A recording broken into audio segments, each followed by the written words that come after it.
Good evening, ladies and gentlemen. Welcome again to the Hard Compound Live, third time in 3 weeks.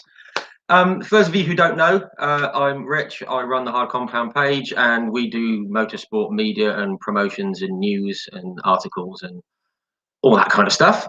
Any kind of motorsport you can shake a stick at. As you've gathered, we also do live interviews. Just last week, we had the privilege of speaking with Mr. Dick Bennett, the boss of West Surrey Racing and motorsport legend. And the week before that, we spoke to Mario Andretti, which was an absolute thrill. Absolutely incredible tales from an incredible man. We've also spoken with double Indy 500 winner Ari Leyendijk, ex-F1 driver Derek Warwick, who also won the 24 Hours of Le Mans. We've spoken to Tom Coronel, who's driven everything under the sun. Louise Goodman joined us to talk through the media side of things, which was absolutely fascinating. But tonight is all about the British Touring Car Championship and other Tin Top series. We've spoken with Michael Crease and Jade Edwards and Ollie Jackson and Brad Philpott. We've also spoken to Matt Neal, Rob and Bradley Gravitt. Rob, 1990 BTCC champion. His son Brad competes in the Mini Challenge. We also spoke with Brad's teammate Alex Neville and with Ryan Falconbridge as well from the Mini Challenge.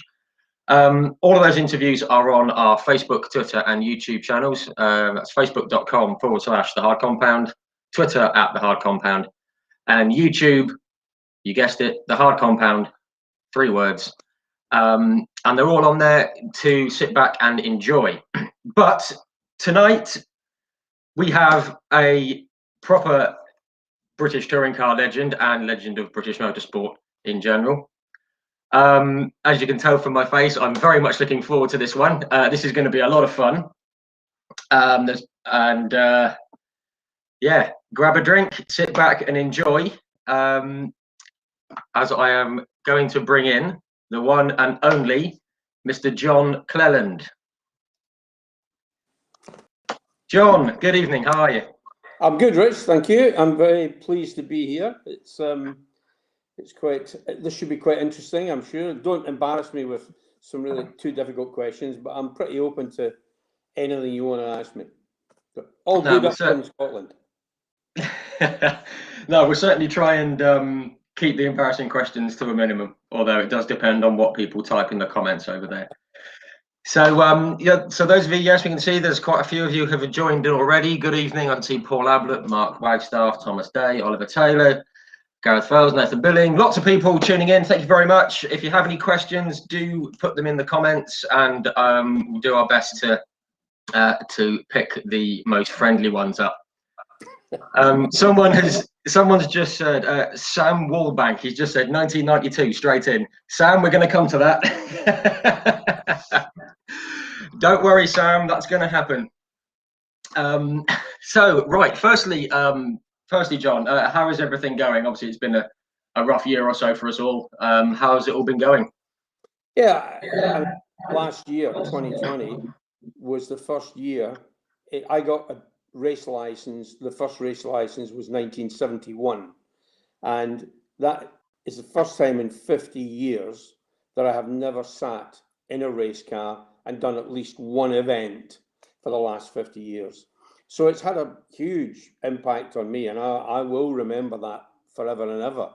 But even if I've just done one rally or one race or one hill climb or something, since 1971 until last year, I have raced every single year. So lockdown's been a bit of an animal. It has been for many people. I mean, I'm obviously retired for some considerable time now, but there are professional teams out there that have suffered in many, many ways. And sadly, there'll be lots of teams that might disappear. But out of every disaster, there's always something good comes. Every economic disaster, there's always a plus side to these things. So I'm quite sure that motorsport will survive, British touring cars will survive. And I did one race last year. I covered for Jeff Allam, who's the driving standards advisor, and that was at Knock Hill. and he didn't want to come and do any traveling. So he said, would I go and do it for him? And it was a Sure. really spooky experience. There were no spectators. Everybody wore masks, and you had to social distance, and it was just not good. The racing was good, but there were nobody there to see it. Okay, you can sit and watch it on telly, but the reason I got involved in motorsport way back in 1971 was the sound and the smell. Yeah. And that, I think, why most of us ever got involved in it is the sheer sound of it. There's nothing to beat a Formula One DFV, V8, V10, or whatever else revving its head off. I just think that's brilliant. That's what motorsport's all about. Yeah, absolutely. Absolutely. And I think everyone who's tuning in and watching, they'll probably agree with the fact that, they all miss being trackside. And obviously the racing is great, but as you say, there's nothing quite like being there, hearing it, seeing it, smelling it, spending £14 on a hot dog and all that kind of stuff. It's all part of it, and we all miss it. So hopefully towards the end of the summer, we can all get back racing again. So fingers crossed. Fingers crossed. So, what we tend to do with these chats, they're all very sort of quite laid back, bit of a run through the career, sometimes chronologically, sometimes by series. We'll see how we go. But what we normally do is we just kind of start at the start. I mean, how did you first get into motorsport, and how did you first, what were the first classes that you competed in? Well, as I say, it was back in 1971, and my father was a car dealer, but he was also a scrutineer. So I was dragged along as a sort of 8-10-year-old kid to wander around the paddocks of hill climbs and race meetings in Scotland, and just look at all the cars. So when I had a driving license, I never ever did karting. He wouldn't buy me a go-kart, and the very first thing I ever drove competitively was a Mini, and I did hill climbs, sprints, rallycross, autocross. I did all sorts of things, but I only ever did one race with a Mini, and that was at Ingliston. And the deal with my father in those days, he was my biggest fan. He was closer like a brother than he was a father, and we got on really well, socially, in business and everything. But his mantra was always, I'll buy the car, you find the money to run it, and you give me back the money at the end of the year. And I thought, you hard old beggar. But actually, it was a really good grounding. It meant that I wasn't being given, a race car just to go and play with. I had to earn the money to run the car and give him back his money. And I mean, I've told this story before, but he bought a Chevron B8 way back in, early 70s. He gave £1,400 for this car. I sold it at the end of the year, got £2,000 for it, and thought I'd done a great job. It was up for sale 18 months ago, 2 years ago, for £285,000. And I got £2,000 for it. So if I just kept it in the corner of the garage, I'd have been £278,000 better off. Wow! Oh my God! And I thought I was actually quite a good car. I thought I was quite a good car dealer, but I'm obviously not that good. But it was just the way it was. I mean, if anyone I know that has kept all their race cars from the very first one till they retired, they've got a fantastic collection of cars that will just go up in value. They're not going down. It's a bit like the Vectra that I bought back a few years ago. It was the car I raced in '97, and 888, who built the car, charged Vauxhall. There was 2 cars in the team, and each car 888 built and invoiced Vauxhall £385,000 each car. Okay, that's what it took to build a Super Tourer in the 90s, and I bought it back. And today these cars are changing hands for anywhere between £100,000 and £150,000, depending on exactly the provenance and so on. This car I've got is chassis number 1. It was built by 888 for me, and it obviously means a heck of a lot to me. But the guy I bought it from is my son Jamie, who has rebuilt it, and he found it on Facebook. And I didn't know I needed to buy it back, but he said, well, there's a series for these things. So if we go and buy this back, we can then go and do this super touring series where there were Renault Lagunas, Nissan Primeras, Mondeos, all sorts of, and they were being bought up and run by enthusiasts who were big enthusiasts back in the 90s, had made a few quid in their business life, and then thought it'd be a great idea to buy one of these cars for about 100 grand and race it. And that's a great theory. However, in the day, Vauxhall would be spending about anywhere between £5 and £7 million a year to run two cars. The Ford team, ProDrive, when the Ford team was running, reputedly spent 10 million on 3 Mondeos. So wow. That was the kind of budgets that they were playing with. And now we're trying to run these cars in serious race meetings and drive them just as hard as they were on the coffee money. And of course, it doesn't work. On a shoestring. And the trouble with these cars is everything is bespoke. So in 96, the car was different to the 97 car. The 98 car was different again, even to the point where the 97 was left-hand drive, the 98 was right-hand drive. You couldn't transfer any bits across. So trying to locate parts for a 97 Vectra or a 98 Laguna or a 97, 98 Primera, they're really difficult and they're very, very expensive. So sadly, that championship isn't looking as healthy as it was. I'm never selling the car. It's mine. It's got some proper history. But what I was about to say was the guy I bought it from didn't realise exactly what he had. He knew it was my car, but he didn't realise it was the car that Triple Eight took out to Australia for us to do Bathurst when we did the Bathurst race. And this car that I've got here was the one that Derek Warwick and Peter Brock shared at that race. And Brocky, in testing, in practice, rolled it at the bottom of Conrod Straight. The guys in the workshops rebuilt the car overnight and it qualified and it raced really well. But inside the roof in the rear, where you would grab the roof handles, there's still a dent in the roof that was there from Australia. And wow, I knew it was my car because there were certain other things about it, the way the pedals were positioned, this mark inside the roof, and a few other things that were definitely, it was definitely my car, there was no two ways. But the fact that Peter Brock had actually rolled it and it survived to this day, yes, fantastic. Makes it to some extent even more valuable.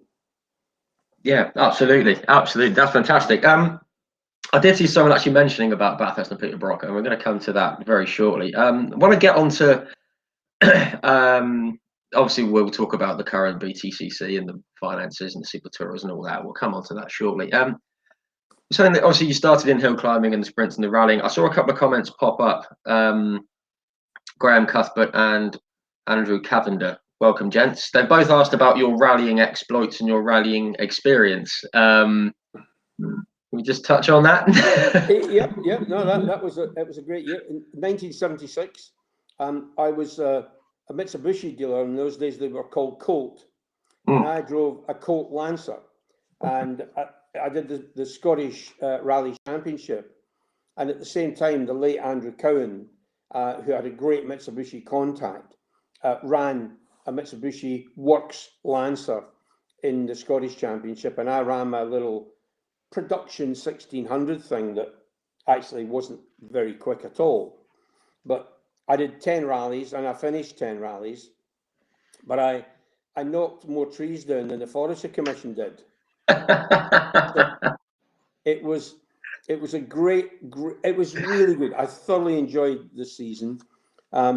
Every time we had a tarmac stage, I was there. I was absolutely at the sharp end of it, but I had to give up rallying because I was going to kill myself. I couldn't get the hang of the flicking it and all of that kind of stuff. Bear in mind, this was a little rear-wheel drive 1600cc engine, not an awful lot of power, but enough to have a big accident. And on the Scottish Rally 1976, this was when the Scottish Rally ran for about, I think it ran for 3 days, and there was one, it ran overnight all the way through, so you were out of your bed for about 36 hours, and it started down in Ayrshire. And I think the third stage of the rally was one called Glen Gap. And my navigator was a guy called John Fife. And John said, "Don't worry, wee man." He said, "I know this stage really well. It's flat out here. For the first 2 miles," he said, "it's just flat in fifth gear. It'll be fine." So we're doing all that, and I'm busy saying to him, "Are you sure, John? You sure?" He said, Yeah. So we come over the crest of this hill, and the tree line looked like it was going straight ahead, but it didn't. It went sharp left, down a dip, right, and then straight on. And I arrived flat out in fifth gear, and I did all the things, and I've got it sideways, and I've got the handbrake on, and I happened to glance across at John, and he was busy folding the maps and putting the pencils away. So he'd already given up on the idea that I was going to catch this thing. And it rolled over, and it rolled over 7 times. But fortunately, it did it in a mossy, grassy area. So whilst it punched all the windows out of it and damaged the roof and a lot of the bodywork, it didn't take any wheels or suspension off it. Right. So we rolled it over again, got it back on the road, and we finished the rally. And we actually won a combined class effect with 2 other drivers. And we just, at every service halt for the next 3 days, we hung another bit on it. We'd hang the bumper on it. Then we put a headlight in it. Then we'd tape up the windows. Then we'd hang the gradual rebuild. And it was a complete rebuild over 3 days. But I was actually getting really good at the end of the season because I could roll it over and not damage the roof. So I felt I was definitely getting somewhere. That's a sign of progress. Yeah, it was. Yeah. So my rallying career was that was the end of that. But the next time I was in a proper rally car was many years later. I can't even remember when it was.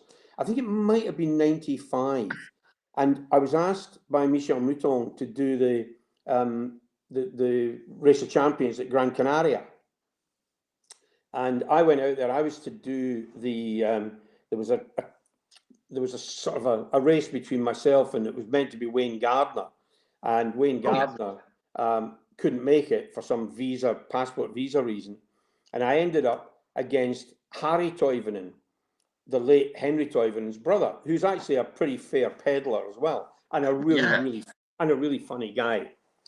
Likes a glass of beer too, so he was great fun. Typical Finn. Yeah. So Michel said to me on practice day, they had Toyota Celica rally car, WRC rally cars, and Ford Escort WRC cars. And she said, "Do you want to sit in one of the cars while the drivers are practicing?" So I said, "Yeah, fine." So I'm navigator, and in jumped Carlos Sainz, Mickey Biasion, Stig Blomqvist, Hanno Mikkola, Ari Vatanen, the whole lot in. Wow. Back out, 2 or 3 laps, back out, and the next one in. And she said, "Just sit there, just stay where you are until they've all practiced." So I got the chance to sit in there to be chauffeur driven around this rally sprint stage by probably, I don't know, 10 world champions. Wow. And I don't think I actually looked out the window yet. All I was doing was looking down at their feet, because some left foot brake, some right foot brake, some used both feet, left and then a right. Some were careful on the way that the car was driven with their fingertips. Others were absolutely hammer it to death. And it was just an eye-opener that these guys could turn in exactly the same lap times to within a thousandth of a second by so many different ways. Left foot, right foot, both feet. Not using the clutch at all, sometimes using the clutch. Brutal, polite. The guy that won the whole event that weekend was Mickey Biasion. And right from word go, he was a clutch, right foot braker, and drove it with his fingertips. Really smooth guy. Wow. Perfect. It was really good. And it was a great experience for me to sit beside 10 world champions and watch them at work and see how it was done. It was great. Yeah, no, absolutely, some amazing names in there. One that you did mention, we should say actually, one sadly passed away very recently. I was like, Hanu Mikkola passed away this week. So yeah, very sad news about him. He was proper driver, It was. Yeah. Moving on to the tarmac side of things. Slightly happier, perhaps. Heard that your father bought, was it the 1984 Holden Commodore from Peter Brock to race in Thunder Saloons? Is that true? Because Peter Brock, he's a bit of a legend, isn't he? Yeah.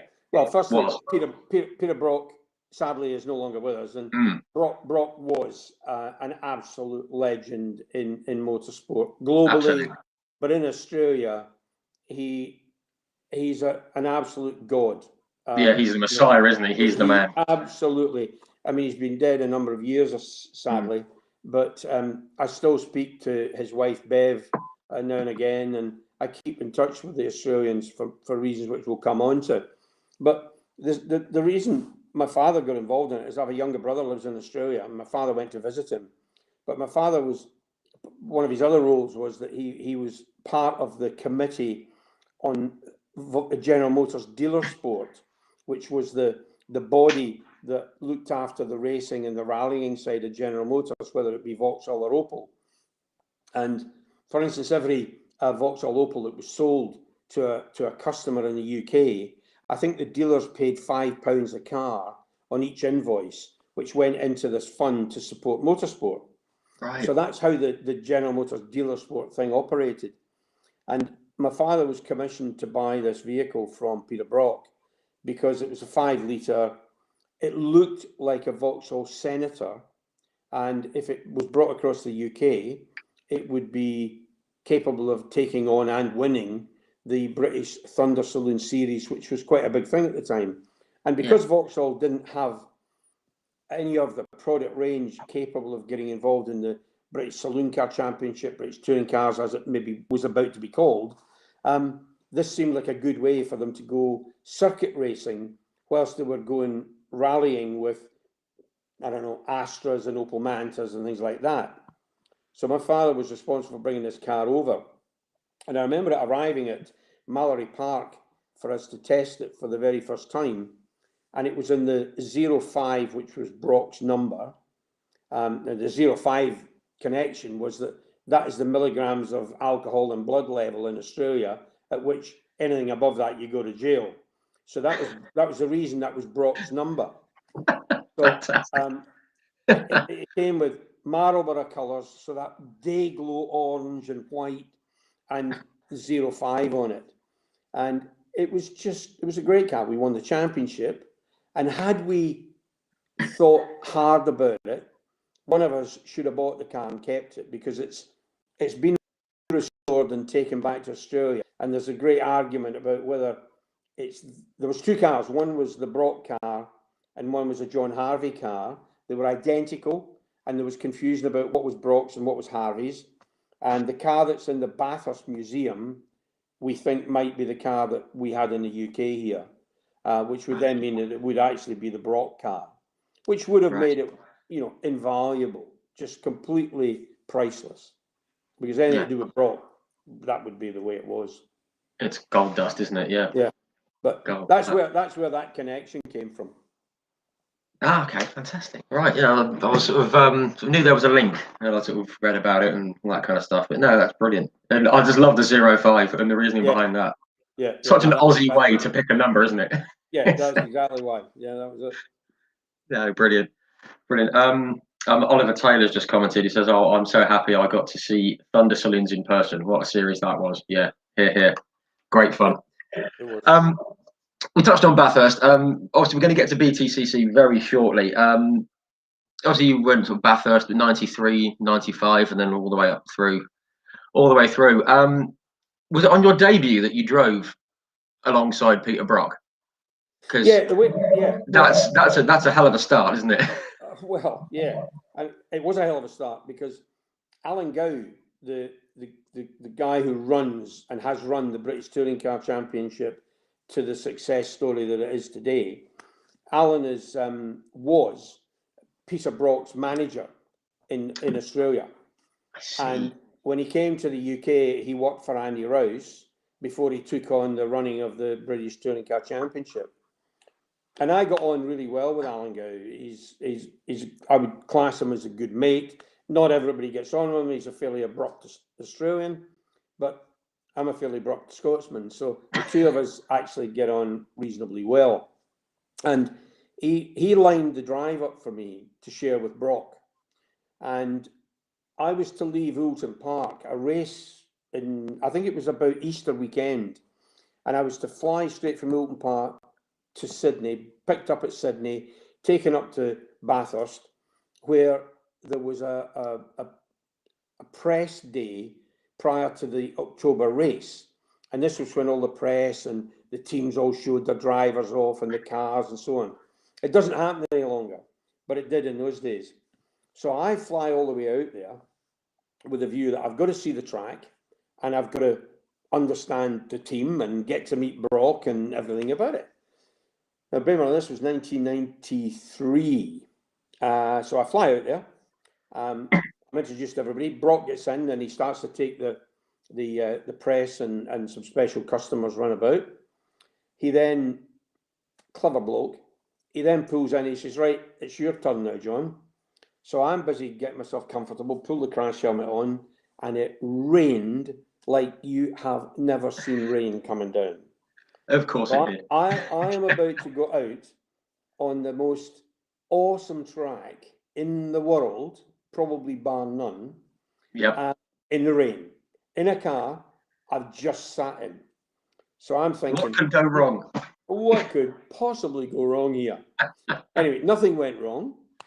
I pot around. I don't get a feel for the track at all. At least I now know where the corners go. But the whole idea was it was to be dry and I'd get a chance to drive it properly. I would then come back and be able to get straight in the car and be at least on the pace. That didn't quite work out. So we're finished and that day, and he said, right, now and he hadn't told me all this beforehand. He says, right, now we're going down to Phillip Island. So we went from the track up to the airfield at Bathurst, got on a private plane with a team, Brock and myself. They had a second car lying down at Phillip Island, and we flew down there late at night to test the following day at Phillip Island. Again, an astonishing track. Yeah. If you've ever watched the motorbikes there. The bikes. Yeah. It is just fast as hell. It's like there are a few finer sights in motorsport than seeing seeing the World Superbikes and the MotoGP boys hurtle around that place. It's just a great place. You have to be really brave. Turn one, you're really committed. It's a 6-gear right hand and into a fast left and all that, and it's just an amazing place. Anyway, Brock gets me in the passenger side of this car and off we go, and he shows me the track, and we had an exclusive test. It was our track for the day. Took me around, he said, right, you use fifth here, fourth there, this is what, and you'll go here and you do this. I'm like, that's fine. So he went out and he set a benchmark time, came in, put me in the car, and one thing I have is the ability to dial into a track really quickly. So within 5 or 6 laps, I've equaled his time. So they bring me in, Brock goes back out, goes quicker. I go out, I match his time again. So they come in, so they throw a set of new tyres on it for Brock, and he goes out and obviously goes much faster. So he come in, I said, well, the only way I'm going to get back in the car now is if you give me a set of new tyres as well. So they reluctantly, well, we're going to do this properly. Throw a set of new tyres on this, let me have a go. And I went quicker than Brock. Oh. So from that point onwards, I think the team realised that I could pedal the car. And every year I've ever driven a V8 supercar since then, I've always been lucky enough to have the ability to get in it and feel it and understand it. And some of that probably comes from having driven the Thunder Saloons, because the Carrollton had 500 horsepower, the Senator had 500 horsepower, the Carrollton had about 650 horsepower. So going out there and driving these things that have got 500 odd horsepower was relatively easy. And providing you drive them with your fingertips, you don't throw them everywhere. drive them with your fingertips and you gently press the throttle, and it takes a bit of caressing. I was fortunate that it worked for me. And the only other Brit that I can think on that went out there on a number of occasions and dialed into them easily was Andy Prio. Yes. He could do that. Jason Plato, James Thompson, Fabrizio Giovanardi, Alan Menu, lots and lots of guys have gone out there and tried to drive them and just not done them justice. But it just, for me, was one of these things. I could go there once a year, get back in the car and feel like I'd never been away and go quickly with it. So I was quite proud of that fact. And Yeah. Brock was just a great teammate to have, because he allowed me to, when he realised that I could pedal the thing, he let me adjust things and play with things and, you know, just be part of the team. And it wouldn't have taken very little for me to up sticks and go and live in Australia. That would have been, there was an offer on the table one year to go out there and do the season, and with two teams actually, and I said no, because I've got family, young family, I've got a business here which I still have today, and it just would have meant too much disruption. So I said no thank you, but thank you, and then just continued to go there. I've done 13 Bathursts.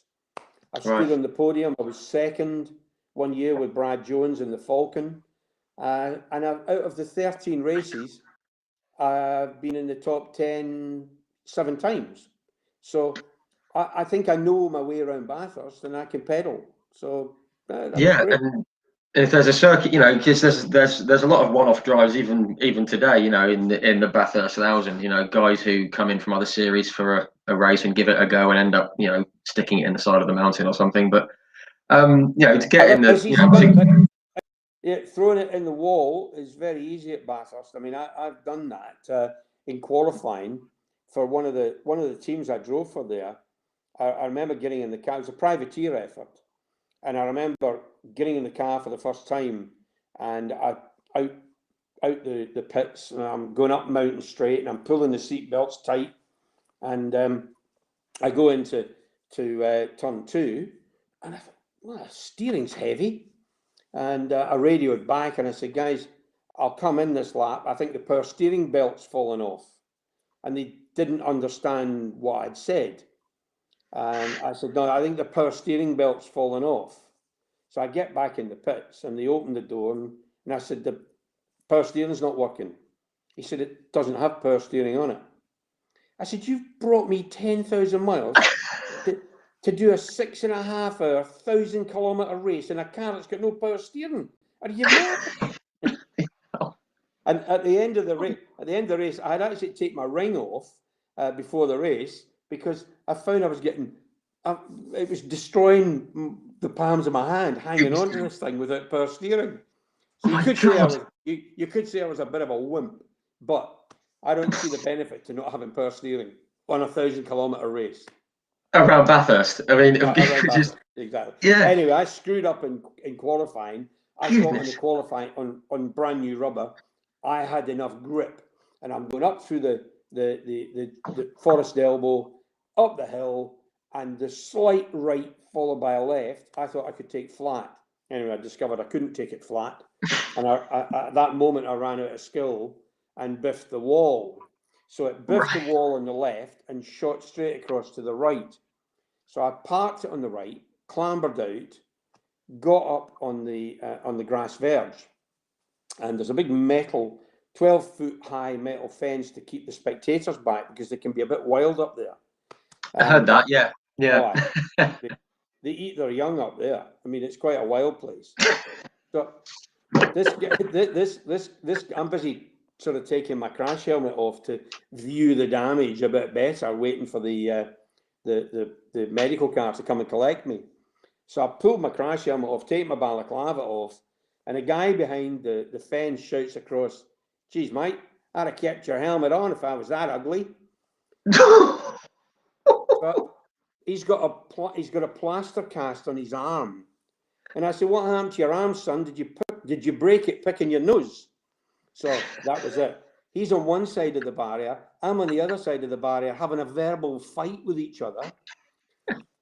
I get in the medical car quite bravely and disappear back to the pits. And that afternoon later on, I'm in the pit lane and I see this guy walking towards me. And he's come down from the mountain, and he is one mother of a bear. And I hadn't really paid too much attention to him up to that point. So he's coming at me, and I'm going, this isn't going to end well. And he come up and he stuck his hand out and he went, "Guy, mate," he said, "I really enjoyed that bit of banter." And I thought he was going to kill me. I thought he was going to. I thought it was great fun. Fantastic. So that was going well with the Australians. No, brilliant. So we actually spoke to Rob Gravett. This was one of the first chats we did, and he said it was one of his favourite circuits. Obviously, you love it as well. We spoke to Matt Neal as well, and he said that he, I think he had some kind of mechanical issue on the top of the mountain and stuff, and I can't remember who he was driving for. I think because there's a big rival, isn't there? It's the Ford v Holden, the big thing, and he basically either binned it or parked up on top of the hill. And I forget which one he was driving for. Let's just say it was Holden. And all the Ford fans had seen he'd broken down, and they were just chucking full beer cans at him, and he said, there's a bit of hatred there when Aussies are throwing full cans at you. You know, they're willing to waste their beer on your head. It's a race. It's a race meeting. I mean, Brock, when I first went there, Brock, and it was legendary because I had watched it for many years on television, so I kind of knew what to expect. And Brock said to me one day, "Come on, I'll take you up the mountain," when there was some other qualifying race on, Porsches or something like that, I can't remember. And I said, "Well, really?" He said, "Yeah, no." He said, "You'll be fine." Because you're going somewhere with God, you know. So there was nobody would argue with Brock, and it didn't matter if they were a Ford or a Holden fan.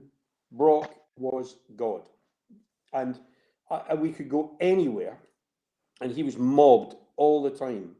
And he just took me and showed me some of the sights behind the scenes of Bathurst, which I've tried to explain to people for years and failed, because honestly, it's one hell of a place, and it's a track that I don't know a driver in touring cars that didn't want to go there. I don't now know a driver in sports cars that doesn't want to go and do the 12-hour there or something.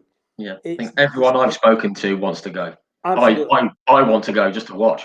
Every time I've ever driven out pit lane in that place, and I have gone down, I've done hundreds and hundreds of laps of the place.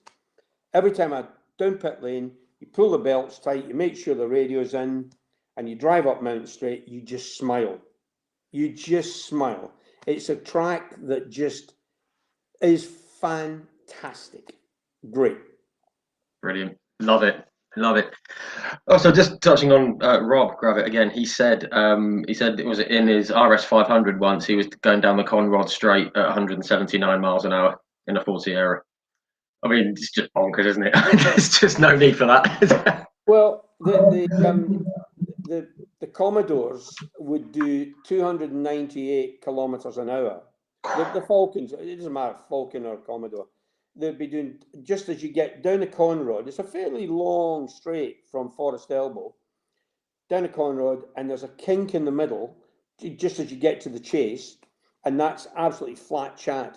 And you use a little bit of this guy's, there's a little house on the left-hand side just at the kink, and you use a bit of this guy's driveway. So you're actually in his driveway to straighten the corner out as you head for the hard braking for the Chase. And that's where Brock rolled my Vectra. But you know, you're doing 298 kilometers an hour at the end of that straight. And that's the best part of 200 miles an hour, isn't it? I mean, it's the guts of 200 miles an hour, and I'll tell you what, it captures your attention if something goes wrong. I'm sure it does. Yes. Yeah. Something skips. Yeah. There's a couple of other bits with regards to Bathurst. We'll come to the camera incident in the car in a minute, which people may or may not know about. But I mentioned before that we spoke to a good pal of yours, Mr. Warwick, Derek Warwick. Great chat, great guy. And I remember you actually sent a question into him. And I thought, if John Cleland's asked it, I'm asking it. It was about skiing, and he said that he basically wrecked you skiing, or vice versa. Can you confirm that? No, I can confirm he wrecked me. I mean, Right. Derek is Derek's like me. He's a little bit younger than me, only by about a year or something like that. But he's got the same sense of humour. He's a car dealer. He's a bit rough and ready in some respects, but he's got a great sense of humour. And as a mate, he was really good. As a teammate and team owner, it was a bit more difficult because as team owner, who gets the best bits, him or me? I think, to be fair, he was pretty honest in that respect. But I enjoyed having Derek as a teammate because there was always a bit of fun, and some of the stories that he tells are great. But bear in mind, he's an ex-Formula One driver, and for, I don't know, 15 years or whatever, maybe more, because he would do the same when he was sports car racing. So for 20 odd years, Derek set out his stall to be the fittest guy in the paddock. And he was. I mean, he was super fit. So he said, right, the first year that he was going to, the Triple Eight were going to run the Vectras, he said, right, we're going to Samarit's training. And I said, no, we're not. He said, no, we are. I said, all I know about Samarit is it's a glitzy, glamour skiing resort. No, I'm not going there. He said, no, is it training or? No, it's training. No, it's right. training. I said, what do you mean? He said, well, we go to this particular hotel, we use the gym, we use all the tennis courts, all the sauna, all the we every morning we will cross country ski so far, stop and have a cup of tea, and then cross country ski for the rest of the afternoon until darkness. And this will culminate in the marathon, and I mean marathon in terms of distance, like you would run a marathon. Final day of training, after 5 days, the 6th day, we would do the marathon, which meant Samaritz was in the middle, and then we got the bus out to where we got a car out to where we started. Halfway was Samaritz, and then out beyond the airport at Samaritz to the finish line. And that was the 6th day. And he's telling me all this, and I'm going, Derek, I freaking hate training. I've got through my life without training. I'm super fit. I'm an athlete. Leave me alone. And he said, no, you don't understand. You're either going training or you're out of a job. You're not employed. Do you understand me? Yeah, okay, fine, right. So we're going training. So we go out there, and we were eating lettuce leaves, and there was no alcohol, there was none of that. We would go down the gym for an hour and a half in the morning, go back and have some muesli. Then we would cross-country ski all day. Now, bear in mind, these skis are, if you've ever done cross-country, they're about this wide. And I'm not a skier anyway, and I'm certainly not an athlete, or I wasn't. And then, as I say, culminating in this marathon at the end of it. I've never felt fitter in my life. I did it, and Derek could skate with these cross-country skis. He could skate, so he could cover much more ground. But the Langloaf, the proper back forward, was the more exercise. And as it turned out, in the same hotel as us was the entire Audi team. So we had Frank Bila, John Bincliffe, Emanuele Pirro, Murray Van Capelli, all the Audi boys were there as well. So they were doing their bit while we were doing our bit. And I have to say, at the end of the week, I did the marathon. It took me longer than it took Derek. And he absolutely pissed himself laughing at the finishing line when I came in all blood and guts and sweating my head off. But he said, you know what? He says, I never thought you would be able to do that. And I will never give up. And there was no way I was giving up on something that Warwick set me a challenge on. So it was like, I'm doing this. But that was the start of a really funny couple of years with Derek, and everything is a race. Everything. Going from the track to the hotel to check in, to make sure you get the best room before your teammate gets there, even that was a challenge. He was there. I'm telling you, it was a battle. Right, you got to bump each other off the road on the way to the bloody hotel to make sure you got the best room. It was just, everything was a race. So it became super, super competitive. And some of the things that went on were hilarious. It was really good fun. I did enjoy that. No, brilliant. I've just seen something that's just popped up. It says there's a story about you and Jeff Allen paying a fitness instructor to keep his mouth shut. That's Pete Yeah, Smith. I don't know if you know Pete, but yeah, that's a good. well, what happened there? Well, it kind of goes back to what I just said. I am not an athlete in any way. I pride myself in the fact that I make and always have made the car do the work rather than with my fingertips. I'm a wild driver. I can get out the car, pull my helmet off, and I don't look like a wee lobster.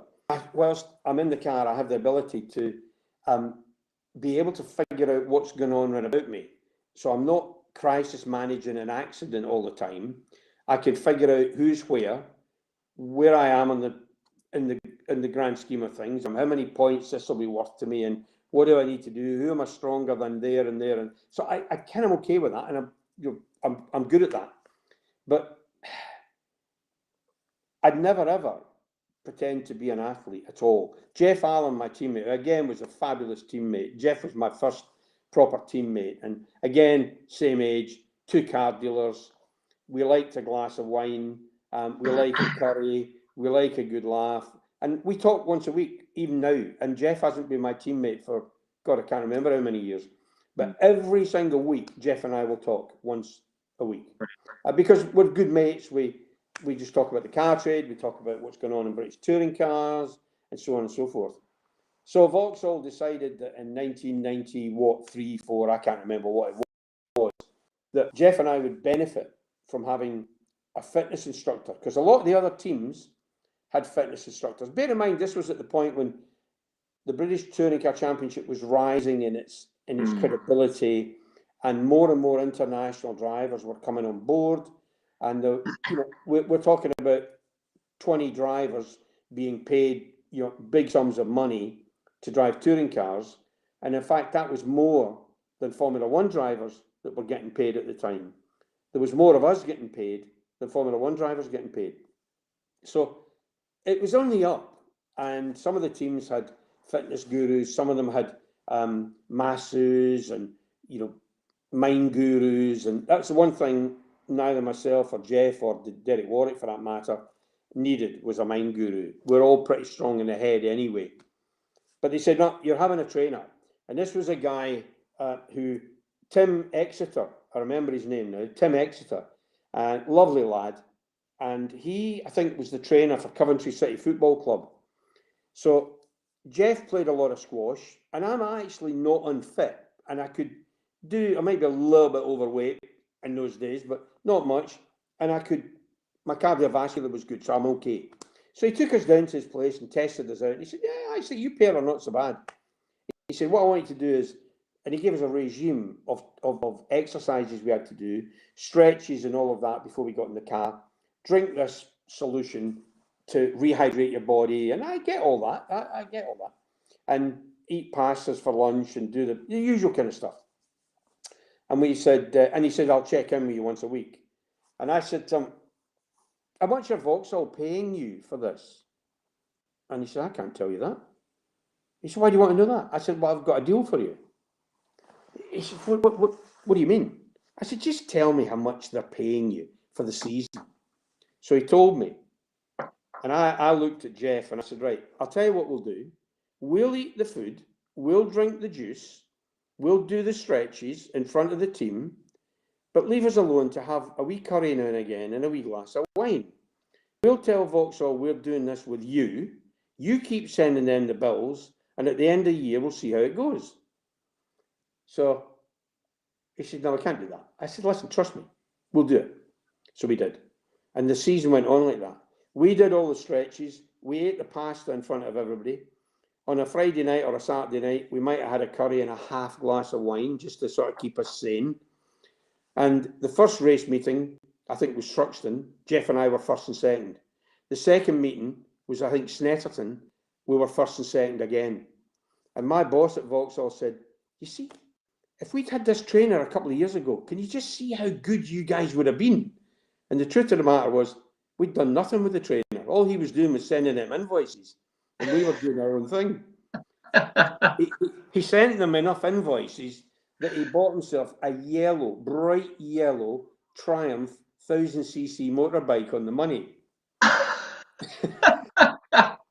And it took till my it took for my eventual leaving due in at the end of '99 for me to be brave enough to tell the managing director of Vauxhall that we'd squandered his money. But then it didn't matter, did it? No, oh my God, fantastic! That's fantastic. Oh, just seen something pop up. We've got Michael Crease, BTCC driver, has joined us. He says, "Hi, Big John, legend."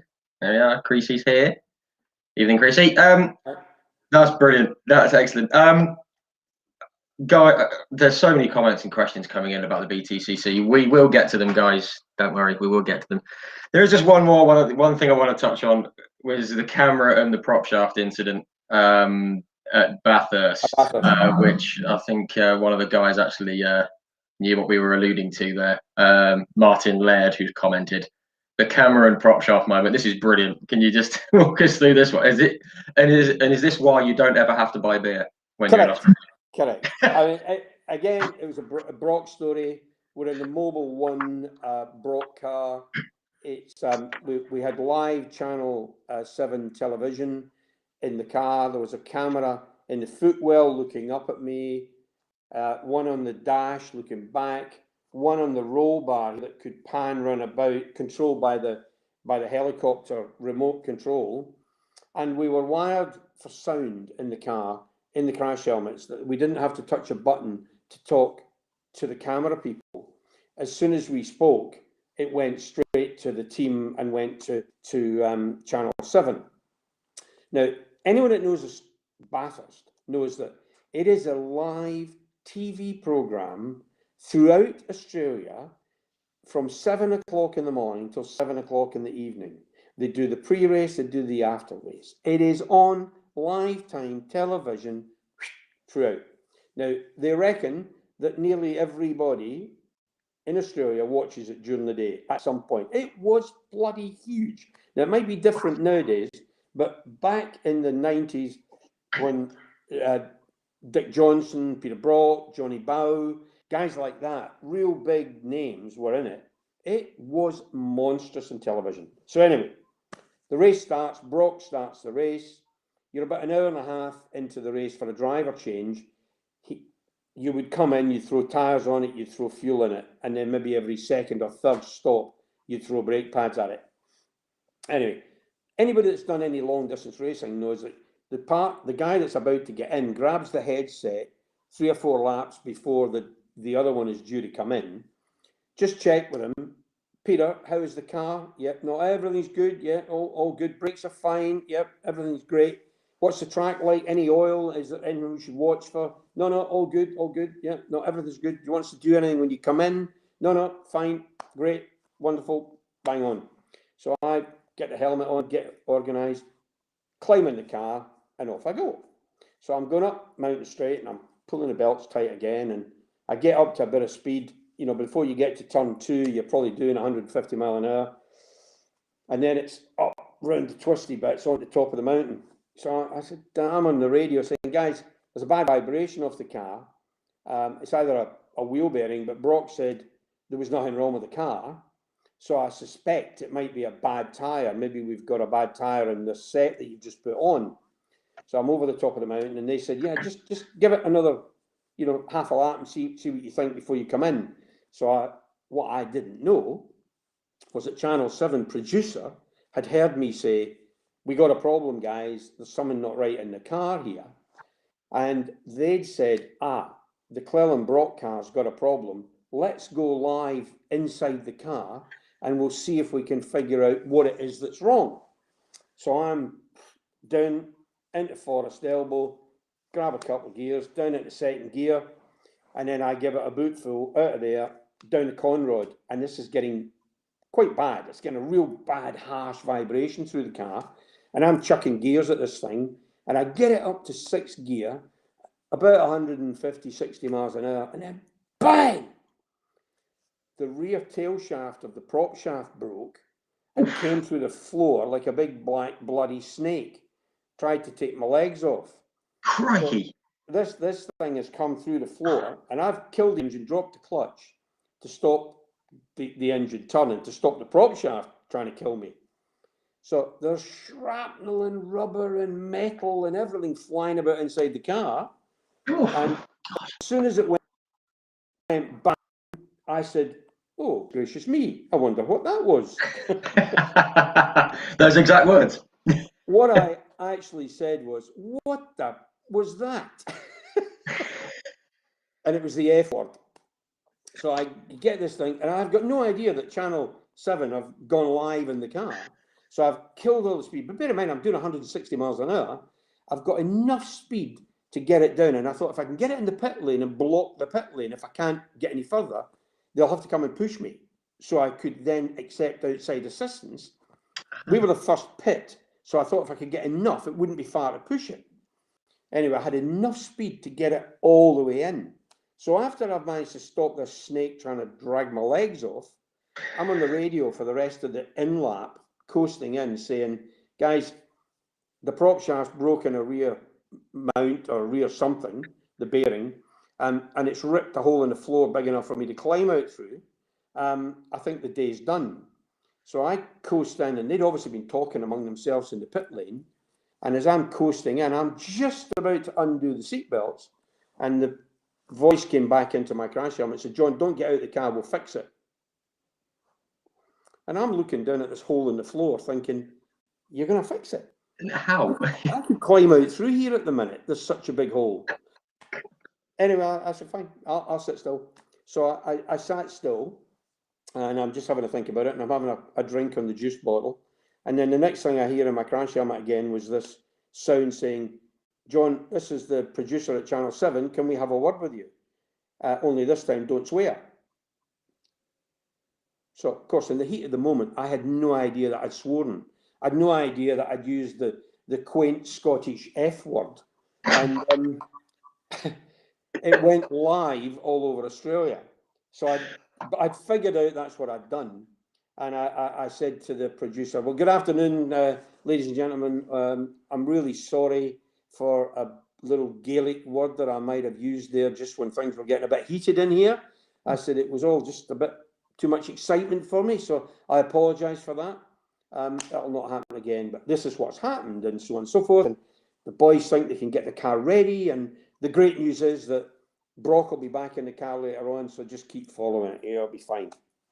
And ever since that day, I'm known as the Scotsman that swears in Australia. And there's two things the Aussies love. Three things the Aussies love: beer, swearing, and motorsport. So for me to bring them all in there, I can't buy a drink in a pub in Australia any longer, because I'm known as the bloke that swore on live-time television. So fantastic. Just covered all the bases. Covered all the bases, exactly. Oh, that's fantastic. Absolutely brilliant. And we did finish the race. We finished the race. I think we were 12th, which was a bit of a blow, because we never got brought to the podium ever after that, I don't think. All right. Well, it's still pretty amazing to finish, given what had gone on. Yeah. Someone's actually asked if there's any footage of it. We'll have to do a bit of a search through the internet. No, there is footage. If you trawl YouTube somewhere, there is footage of it. It was 1993, and just put in Cleland Brock. I don't know. It'll be there somewhere. Yeah, it'll be knocking around. That one might get a few hits after this. This is great. Gonna jump onto the BTCC now, which I know is what a lot of folk have tuned in for. Just while we're on the subject, Michael Crease again. He's actually commented earlier. Where are we? He's just said, he says, I'll ask him if he's got any tips for me. Any tips for Creasy? Yeah, Because we all love Michael Crease. Everyone loves him. yeah. You got to win races to win a championship. That's the only tip I can give you. There you go. Foot down. Get there first. Go for it. Cracking. So obviously BTCC. Obviously you started when there was when there was a number of classes, wasn't it? There was Class A and Class B and Class C and Class D, 4 classes. One thing that sort of did catch my eye, because I started tuning into the BTCC 88, 89, 90. Oh, actually, someone has just posted the link to it. So if you're watching in the comments, there you go. It's on YouTube. Simon Steele, thank you. But do it after the interview, please. Thank you. Do it when we're finished. One that caught my eye around the time that I got into the BTCC, late 80s.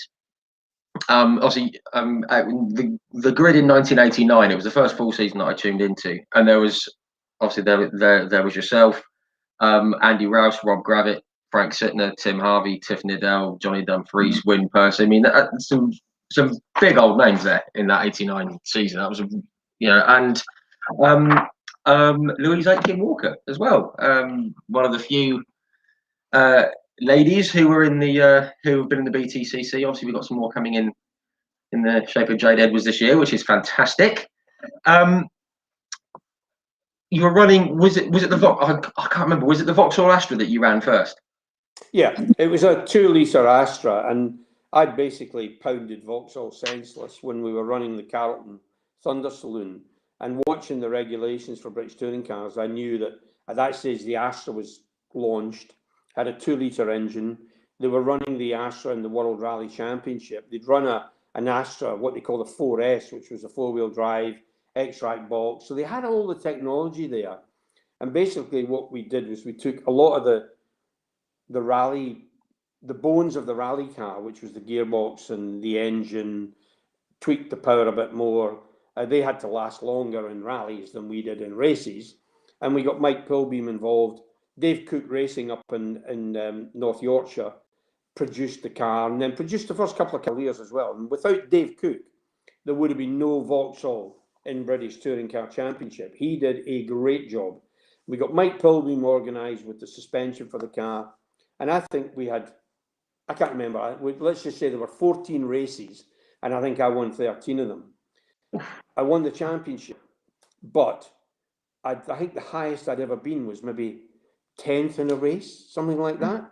And that was probably only because it was a wet race. So I always felt like I'd cheated. But when I look back at the trophy, the most important thing for me to have my name on this trophy was that my hero, Jim Clark's name was on it from the 60s. Wow. So for me to have that trophy on my mantelpiece here, with Jim Clark's name on it and my name on it, meant so much to me. But when I started to look at it, I noticed that you got Chris Hodgetts, you got Bill McGovern, and lots of other winners of the championship that had won it from the smaller classes. And so the championship had only really ever been won from the lower classes, because if you got a dominant car there, it was easier to consistently win it than it would have been for my compatriot, or my biggest competitor that year was James Weaver in the BMW, and he was winning all the class, and I was winning all the class, and we went to the final round with just a point between us, kind of thing. So the fact that Andy Rouse and Rob Gravitt and people like that were kicking the life out of each other and leading and winning the race, they were never, ever going to win the championship. So I felt like I'd won it, but I hadn't won it. I hadn't really won it properly until we had one class structure. And of course, that came in later years. And it really came about because TOCA, the Touring Car Association, Alan Gow, Dave Richards of ProDrive, Dave Cook, Andy Rouse, and at the time it was Vic Lee. And they got together and created the Touring Car Association. So they could see that the spectators, the manufacturers, nobody really wanted to be in a class structure. It needed to be one structure, and the race winner wins the championship. That's really how it worked. So I felt much more like I'd done a proper job in '95 when I won it with a Cavalier, because I was up against Alan Menu, who is regarded by many as one of the best front-wheel drive touring car drivers ever. And interestingly, I said on an interview I did the other night that Alan Menu is a right foot braker. He does not left foot brake. Alan is like me. I don't left foot brake. I've never felt the need to left foot brake. I'll tap my left foot in the brake to bring the pedal up, but I don't left foot brake. I'm not interested. That's it. I can go quick enough with my right foot. It's enough feet to get me confused. But when I had Alan Menu in the works Renault with Williams looking after it, and I had Rickard Rydell in the works Volvo with TWR Arrows looking after it, then I felt like I'd achieved something, that this little Cavalier, that was essentially a fleet car, won the championship, won races, and was right at the sharp end against some pretty serious competitors. I mean, we've had, at any one time, I think in 94, 95, 96, we probably had something like about 15 or 16 ex-Formula One drivers, ex-World Sports Car drivers. I mean, we have had them all come and go through that championship. And as I say, there were more of us being paid to drive touring cars than there were Formula One drivers being paid to drive Formula One cars in those days. Wow. Because it was win a race on a Sunday and sell cars on a Monday, because that, at the time, I mean, all the time I drove for Vauxhall, I was a Volvo dealer. So the race would be between myself and a Volvo. If the Volvo won the race, I'd probably sell more cars the following week because it had won a race. And I always joked, leading up to 95 when they came in with the saloon car, 94 with the estate car, the Volvo, the estate car was never going to win, but it was a good PR stunt. So I knew in 95 when they came in with the 850 saloon and Rickard Rydell that was going to be a problem. And I said to my boss at Vauxhall, if I see Rickard in the mirror and he's second and I'm first, I might have to let him through, you know, because if it wins a race, I'll sell a hell of a lot more cars next week. Your quid's in. However, that came back to bite me. First race at Donington, double header race at Donington, first of the season. I win the first race, Rickard's second. He wins the second race, I'm second, split by a gnat's whisker. And my boss said to me,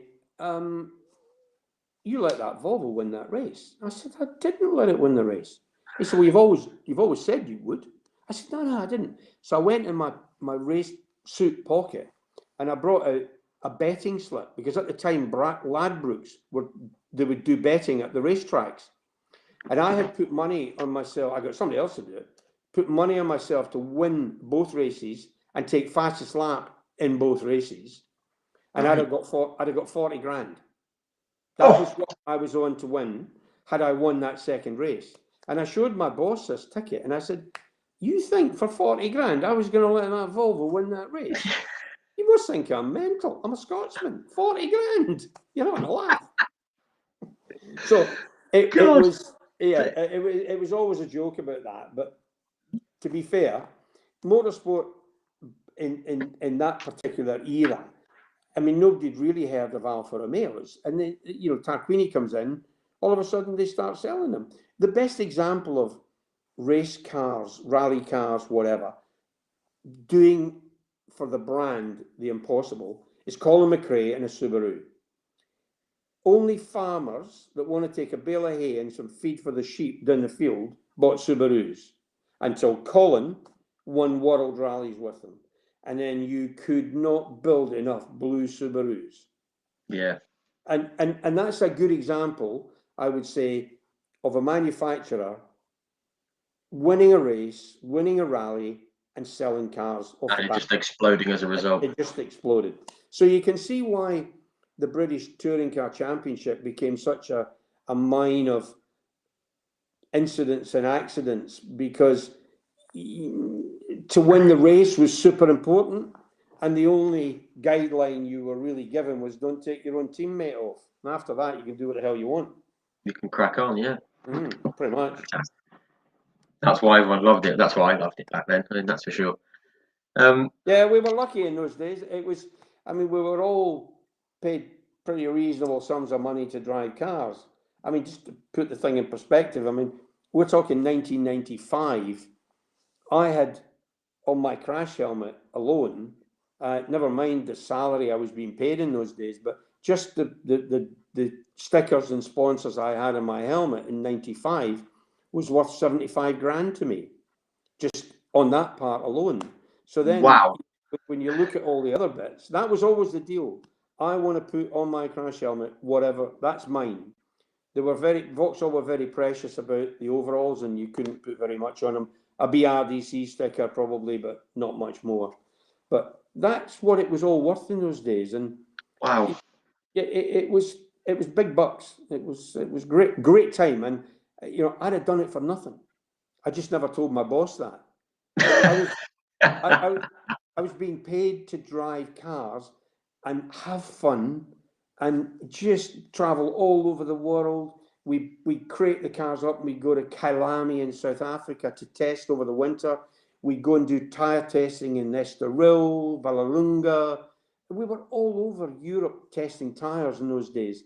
It was a great period in saloon car racing and British touring cars. Yeah, absolutely. Absolutely. I mean, you're just saying about cars winning races and selling, selling them to the public. A guy called David Pattinson's just commented. He says, "I bought 3 Honda Type R's on the back of the BTCC." Good Honda boy. Civic Type R. So there you go. It just proves it. Someone's just mentioned the 1998 race at Donington. We'll come to that as well. Just want to backtrack a little bit. Obviously, what was it, 1991? Said you were again alongside Jeff Allen. 1991, you had your first podium at Silverstone, first win at Thruxton, more at Alton Park and Donington. That year, just want to touch on this. Champion was Will Hoy, obviously no longer with us. We actually put a little post out about him on, I think, what would have been his birthday, and we've never had so many sort of comments and likes and everything about it. Just very quickly, what are your memories of Will? I met him briefly when I was about 8, and he was just signing autographs and having photos, and he was just a lovely guy. Even when I was 8, I thought he's nice. Yeah, Will was probably my best mate in touring cars over the years until his passing. He's come and stayed with me in my home here, him and his wife, Judy. I've stayed at his house. We played golf together. We socialized together. He was just a lovely guy, and he was a guy who I would race side by side around Donington, Thruxton, Silverstone Grand Prix. It didn't matter. I could go side by side with Will and know that I'd be safe, and he would know that he was safe. There aren't that many drivers I would take a lift to the pub with, far less do a side by side around a racetrack. Will was just a lovely guy, but we had some real good laughs, and he was a cheat at golf. He was just a habitual cheat at golf. I remember playing. The thing we used to do is all the touring car drivers would all get together. I don't think they do it so much now, but when he came to Knockhill, for instance, or Alton Park, we would organise, everything from fishing to go-karting to golf. And Will and I were playing at Alton Park one day, and all the drivers were there. And I remember this particularly well. It's a really long hole. And we get down onto the green, we putt out, and I turned to Will and said, "So what was yours there? What did you score there, Will?" And he went, 3.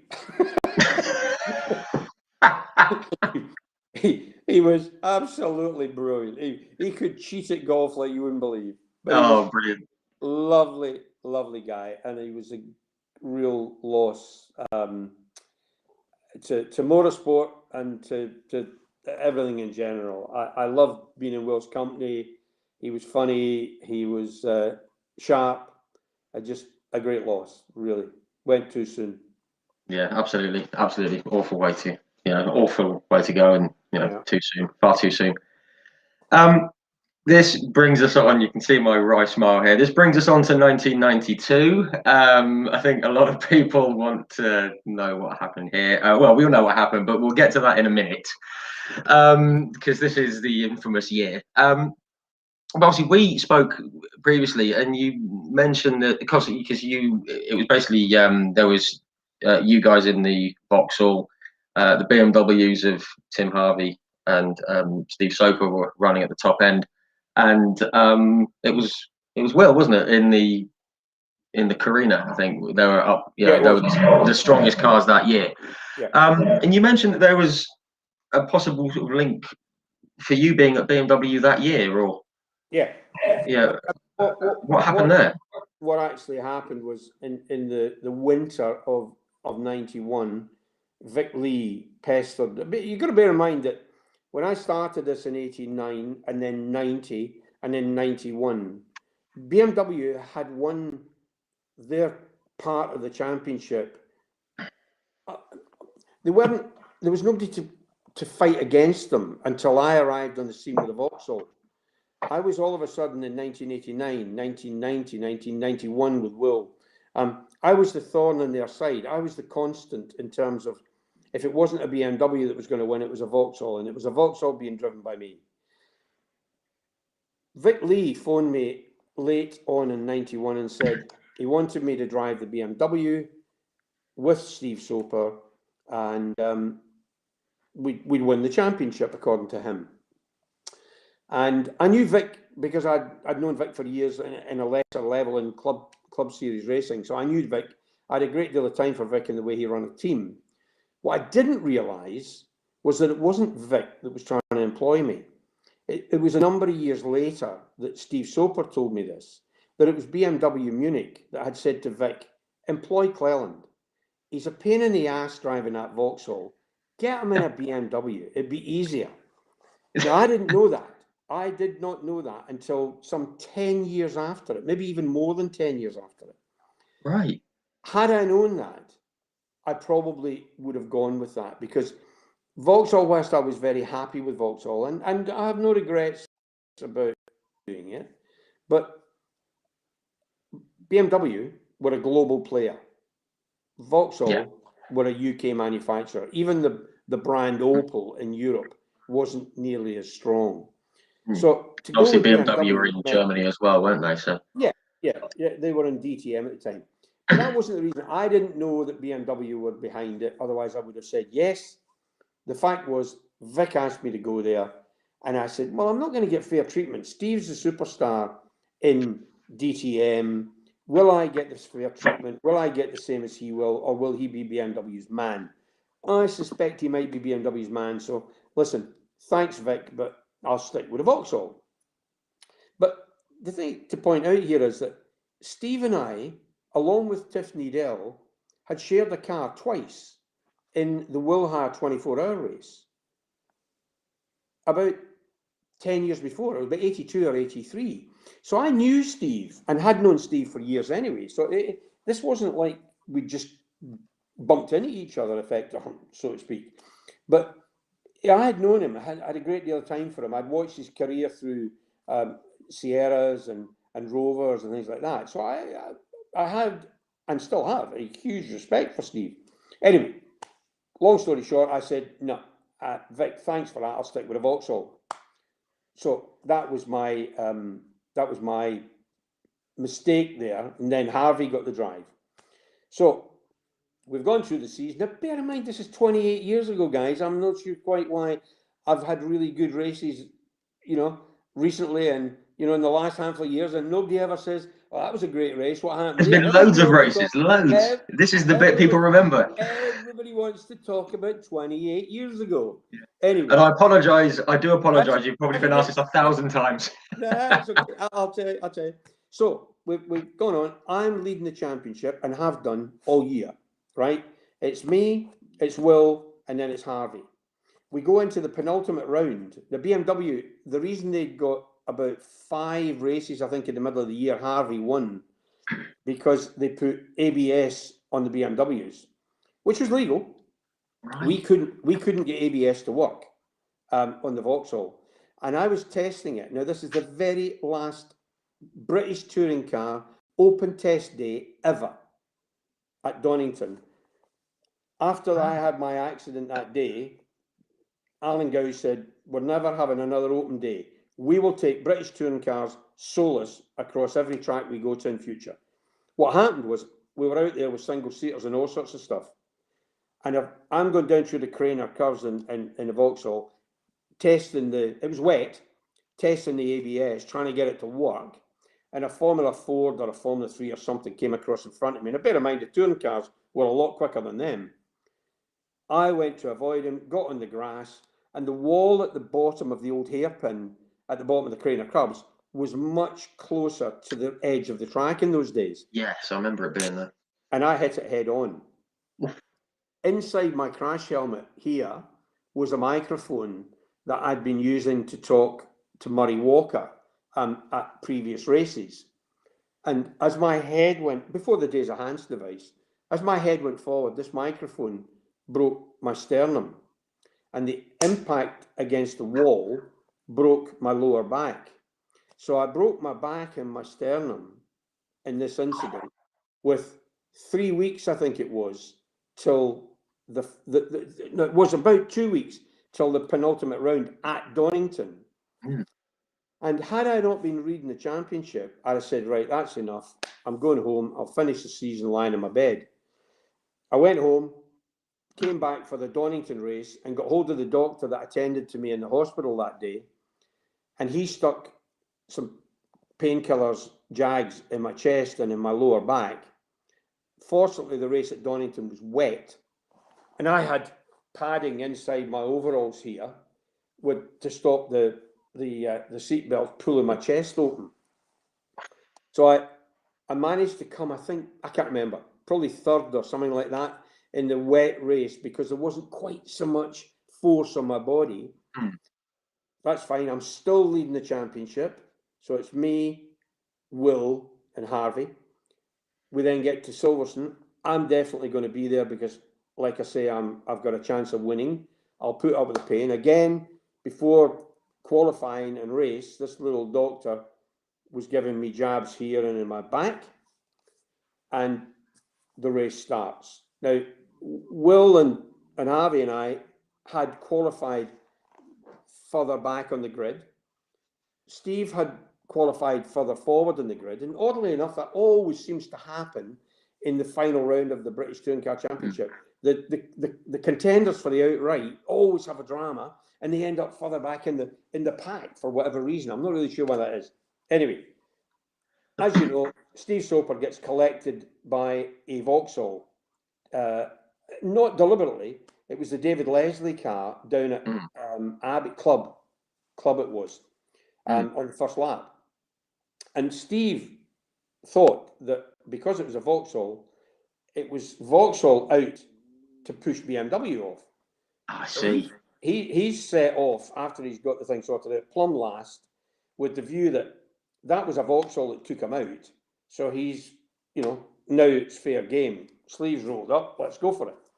Now, I have no idea exactly what was said and how the team operated, but by this stage, Vic Lee had gone to jail for drug smuggling, so the team was being run under a bit of a cloud anyway. And all I had to do was finish in front of Will, in front of Harvey, whether we were first, second, third, fifth, sixth, seventh, eighth, ninth, 10, end of story, championship was mine. That was all I had to do. Even I could allow Harvey to be in front of me and me to finish behind him, I'd still win the championship. So anyway, partway through the race, as anybody who wants to watch on YouTube will see it, Mr. Harvey punts off Will going through cops, and Will manages to avoid the barriers, gets back on.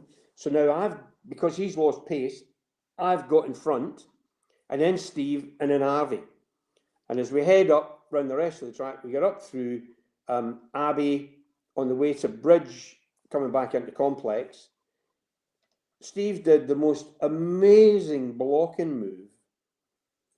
Brilliant. I mean, he deserves a medal for what he did. blocked me enough to let Harvey past, and then for him to slot in behind. Now, I've got a car between me, and I know, as I've said to you, I can work out where the points were. I'm not where I need to be. I need to be on Harvey's boot lid at this stage, because Will is somewhere behind, thanks to Harvey. So I have to pass Steve again. So he didn't expect me to come back at him. So going into Luffield 2, I think it was, I go down the inside of Steve. He comes across, rightly so. I have to get up on the curb. So all of a sudden, my car is now on two wheels. Yep. Teetering on the edge, coming around there. But the mistake I made, had I known what was going to happen in the next corner, the mistake I made was not coming back onto four wheels and pushing Steve out onto the gravel, which then would have got shit on his tyres, and that would have been the end of him. I didn't do that because I thought it was still fair game at this point. I then turn into the next corner, and I can hear 8,500 revs of BMW coming at me, and that was the end of that. We both end up in the gravel. Did you know it was coming? Did you think he's gonna? Well, I didn't think, I took the right line, and if you go back and analyse it, you can see I took the right line. Steve just took a straight line. Now, it was never going to work. He might argue differently, and he and I have discussed this many times. But we both end up off. Now, because I've gone off, he's behind me down to the other side of my car somewhat. I've climbed out. I'm looking round about thinking, where did he go? Only to discover he's behind my car in the gravel still, in the car. So right. I'm right round, because I know I've just lost the championship now, and I'm trying to grab the door handle to pull him out to probably extract his Adam's apple. And he's sitting inside trying to keep the door shut. Anyway, fortuitously, the marshals pull me back and Steve gets out and we all walk our different ways. And at that stage, a camera gets stuck under my nose and I say the man's an animal. And that's lived forever and ever. And one day, I will trademark and sell T-shirts that say the man's an animal. I think they would sell with the along with the Murray Walker. John's going for first. So they would sell big time. Yeah, they would sell. It definitely all went wrong. Yeah, sure. What happened then was we both got to the stage. The MS Motorsport Association wanted blood. They wanted somebody's license. Now, Steve was flying out in Germany and to do the DTM. I'd lost my championship. I knew that they really wanted him because, by all account, I had done nothing really wrong. I'd been the aggrieved party. He wasn't down to win the championship. Someone else was. That was that. So he employed a barrister. I employed a barrister at our own cost, not BMW and Vauxhall, at our own cost. We had a tribunal coming rushing up on us from the MSA. And the night before the tribunal, I phoned Steve at home and I said, Steve, this is silly. This isn't going to help. I'm not going to get my championship back. The fat man won the championship. I don't really want to do it that way. I won't get it back. That's the end of it. So how about we walk into court and say it was a racing accident, because they want your license off you, and that's probably not fair, and I don't really want you to lose your license. What's happened has happened. It's done. It's finished. So why don't we just go into court and say it was a racing incident? Now, we didn't tell anybody. We didn't even tell the lawyers that that's what we're going to do. So Steve said to me, yeah, okay, but you're going to have to say it first. He says, because I don't trust you. I said, it was my suggestion. What do you mean you don't trust me? He said, no, I don't trust that you'll stick to the story. I said, well, okay, I'll say it first. I don't really care. I'm not going to lose anymore. I've already lost a championship. What the hell have I got to lose? Let's go and do that. So we did. So we went down to RAC MSA House, went in holding hands, and Wyn Percy was the sort of driving standards advisor, or whatever you would call him in those days. And Ian Titchmarsh was Steve's lawyer, and my lawyer was actually the guy who turned out to be the Touring Car Association lawyer in the future, because he was such a good guy. And we said to them in the room outside, guys, we're going in holding hands. This is not going to court. We're just going to say it was a racing accident and wait and see what happens. And they had steam pouring out of their ears. They knew what we were up to. Quite clearly, they wanted somebody, and they weren't going to get it because there wasn't enough proof. But Steve had gathered videos from everywhere. I had videos from everywhere, because the competition manager at Vauxhall was a guy called Mike Nicholson.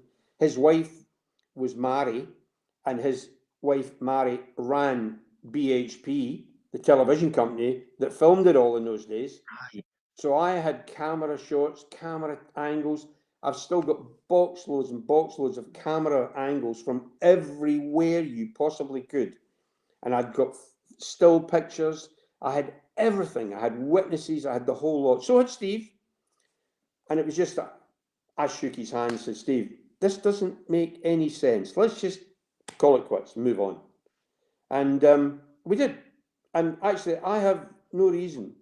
I mean, if I went back out, and it took a minute or two, I have to say, to become a friend of Steve's after that. But we are good friends now. And I actually, you might not remember, there's a guy called Jim Bamber, the late Jim Bamber, used to cartoon guy. draw the cartoons for Autosport. Jim drew me a lovely cartoon, and what it was a bonfire, and on the top of the bonfire was Steve's BMW, Listerine BMW, sitting up in the bonfire. And there's me and Steve walking around the corner of this house, and I've got my arm around Steve saying, no hard feelings, Steve, come to my barbecue. and I had those made into Christmas cards that year. And, brilliant. Sent them out to Steve and everybody else. So yeah, listen, it was a bit of fun. It was a fantastic thing. But because there was nothing big else on that weekend, there was no Formula One, it was late in the season, there was no World Rally, there was nothing else. That incident ended up on the front pages of every single motoring magazine. It even ended up on the tabloids. It made headline news everywhere. And if it's been played, if I had a quid for every time it's been played, I'd be super wealthy. Yeah. I think that was probably one of the key turning points for touring cars. I think that made people then sit up and look, because there were characters in it. There were saloon cars that looked like the one that your mum and dad drove to the track. There was bumpers flying off, and sadly, people like to go to race meetings to see cars crash into each other and break door mirrors off. And as long as nobody gets hurt, that's fine. It'll be okay. Sadly, that's the way it is. But we gave them that in a split second. Now, that whole incident from start to finish took all of 10 seconds. Yeah. But it's lasted for 28 years. And I find it quite funny. But the thing I forgot to say was, when I was lying in the hospital in Nottingham after the testing accident, recovering from a bit of this, they wouldn't let me fly home or drive home. I obviously wouldn't drive home. They wouldn't let me fly home. I had to stay there for a week. And while I was in my bed, quietly thinking about it all, my phone rang, and it was a guy called Keith Green, who was going to run the Renault team the following year, before Williams got involved in it. And he asked me if I would drive the Renault, I think it was I can't remember, a 19, Renault 19, along with this Alan Menu guy. Would I drive with them? It was a well-funded team. It was this and that. I hadn't really heard of the team that they were going to set up. And I didn't obviously know that Frank Williams was going to take on the running of it not so long after. And I said, no. The money was good. The money was very good. But I said no. And because I said no, they went straight for Harvey, because Harvey had won the championship, so you had number 1. So they would have one of the Renaults with number 1 on the side of the car. So I turned the BMW down that he won the championship in. I then turned down the Renault that they gave him after I turned that one down. So, hey, que sera? There's that link. Yeah, yeah. I've just seen a couple of things. I'm not sure if we're going to answer this one or not. I said there's a couple of comments have just popped up. This is entirely up to you, John, if you want to answer or not. Someone said, why is there so much anger for Mr. Harvey when it was Soper who hit you in the side and took you out? Do you want to tackle that, or can we skip it? Yeah.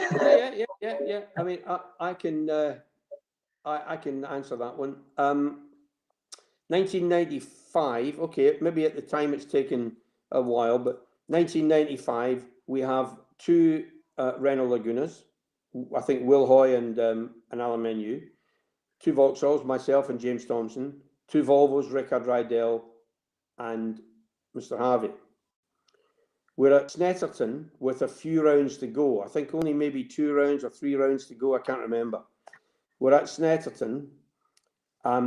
We have race 1. And after race 1, remember what I said, Mike Nicholson's wife worked for Barry Hinchcliffe, BHP Television, came and said, we got a bit of drama here.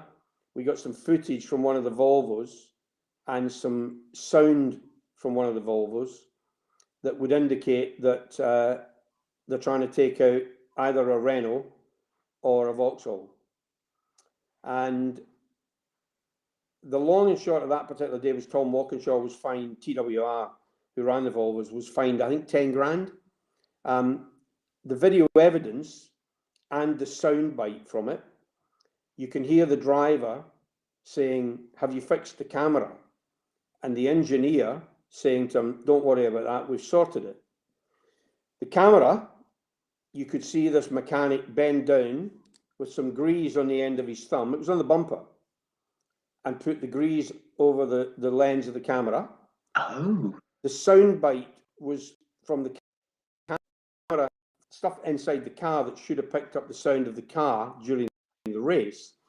I know 110% that is all factual because the engineer in question was my engineer the following year at Ray Mallock's. Oh, see. Now, I'll leave you to guess who the driver of that said Volvo was. Right, got it. And then you might ask why. I still won't be sending him a Christmas card. I see. Well, wow. I had no idea. Well, there you go. That answers that one. Not very many people. That story, I'm quite sure, has probably not reared its head for, well, maybe not even been said before. But wow. That's an exclusive. Yep, that one's not been heard, and I can guarantee you that is the case. I, in fact, still have the footage.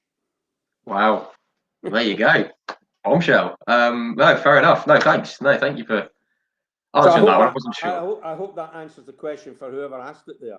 I'm sure it does. Maybe that person might want to come back to retaliate. I don't know. Well, we'll see. I'm going to keep my eye on those comments coming in. See what happens. Yeah, again, we've got so many comments and questions here. We are going to go. We are going to come to another one. I said to you before that I don't regret not moving from Vauxhall at all. I mean, there were opportunities to do different things. You know, I just said to you about BMW. I said to you about Renault. It was always a thing because you were always bearing in mind that drivers were trying to get each other's drives at the end of the season. You know, you wanted to be in the best car, so you wanted to make sure the money was right and blah, blah, blah, and all that. The thing was to get a 2-year contract was pretty much, it was really difficult to get. And I had tried for years to get a 2-year contract from Vauxhall, and they wouldn't give me one. And I said to them, guys, I want a 95 and a 96 contract. I am 100% convinced we'll win the championship in 95. I was so confident in the car. You will have number 1 in the new Vectra the following year. Give me a 2-year contract. And they did. First time ever. I live to regret it because whilst I only had my 95 contract, I had shaken hands with the managing director of Vauxhall and said, I will drive 2 years with you we renegotiate the 96 contract after I won the championship in 95. But I'll drive for you, 2 years. Right, job done. After I won the championship in 95, probably October, November, whatever it was, the phone rang, and it was a guy called John Wickham, who ran the Audi team with Frank Biela and John Bincliffe. And he asked me if I would go and drive the Audi, the Quattro, with Frank Biela and take the championship #1 to the team and go with Frank. And I said, John, I would love to. I would absolutely love to do that. But I've shaken hands with the man at Vauxhall. And he said, well, we'll put the lawyers on it. We'll get you out of that contract. And I said, yeah, I'm quite sure you can. But if I shake someone's hand, then I am a man of my word. I will not go back on it. Thanks, but I'm really sorry. I will probably live to regret this decision. However, no, I can't. And that is actually the only decision I really regret making, because Frank, when he stopped racing British touring cars, he went off and did different things for Audi. He then went and won Le Mans 5 times. Yes. With Emanuele, or 3 times, and Emanuele Pirro 5 times. They shared the car together. I've raced against them both. They're a little bit younger than me, but only by a few years. So had I gone with Frank, could I maybe be sitting here saying I've won Le Mans a few times? And that is actually the only regret I have out of the whole touring car era. I've said things, I've done things that I don't actually regret, but I do regret not letting them loose. And I just felt it wasn't right morally. I had shaken somebody's hand. I would stand by that agreement. So that was no good. No, fair enough. No, it's good. You know, you got to do things the right way, and keep people on side, and yep. Yeah, whatever the result may be. Yeah. I've just caught a glimpse of a couple of things. A couple of questions that have come up. This is on the back of the Mr. Harvey incident. Where are we? Oliver Taylor, who I know very well. And there was another gentleman earlier on who asked the same question. I said they want to know more about the Birmingham Super Prix once the cameras were off with you and Frank Sittner. And I must admit, I do as well. What happened? Can you say what happened there? You see, again, this is, I think that was, I can't remember if that was 1990 or 91. I really can't remember. I think it was 90, yeah. I think it was 90, yeah. And again, it was Vauxhall and BMW. And it was all about Frank and myself in those days. And I had Dunlop tyres on the Vauxhall. And that was actually, one of the really interesting things about the Touring Car Championship was that, there were 3 tyres. There was a Yokohama, there was a Dunlop, and a Michelin. And we had them, in the seasons on different cars. Each tyre had a strength and a weakness at a different time in a race. Some would qualify well, some would be great in the wet, some would be great in a dirty track. So what you had was a really good mix of strength and weakness during a race. So the tyre combination made for interesting racing. On that year, we had the Dunlops, and we had, I think, qualifying tyres, which meant they were a 1-lap wonder. And I think I was on pole loads of times that year. They were just 1 lap. They wouldn't do 1.5 laps. They were 1 lap bucket. But in a race, the Dunlop tyre fell off a bit of a cliff after a while.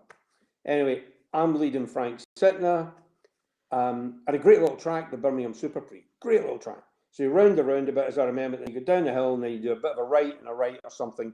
And there's a multi-storey car park on the right-hand side and a 90-degree left-hander. I locked up a little bit in there. Again, YouTube, and Steve Ryder, I think, says, oh, Cleland's locked his brakes or something. It was only that there was no grip left. And I think it was the last lap. There was no grip left. And I'm busy desperately trying to slow it down and get into this 90-degree left-hander. Frank just poof, attacked straight on, hit the door of the car so hard that it spun his car around. I'm in the barriers. My car is facing his car. So he climbs out. I can't get out the driver's door because it's up against the barrier, the tyre barrier. I can't get out the passenger's door because Frank's hit it that hard it's buckled the door.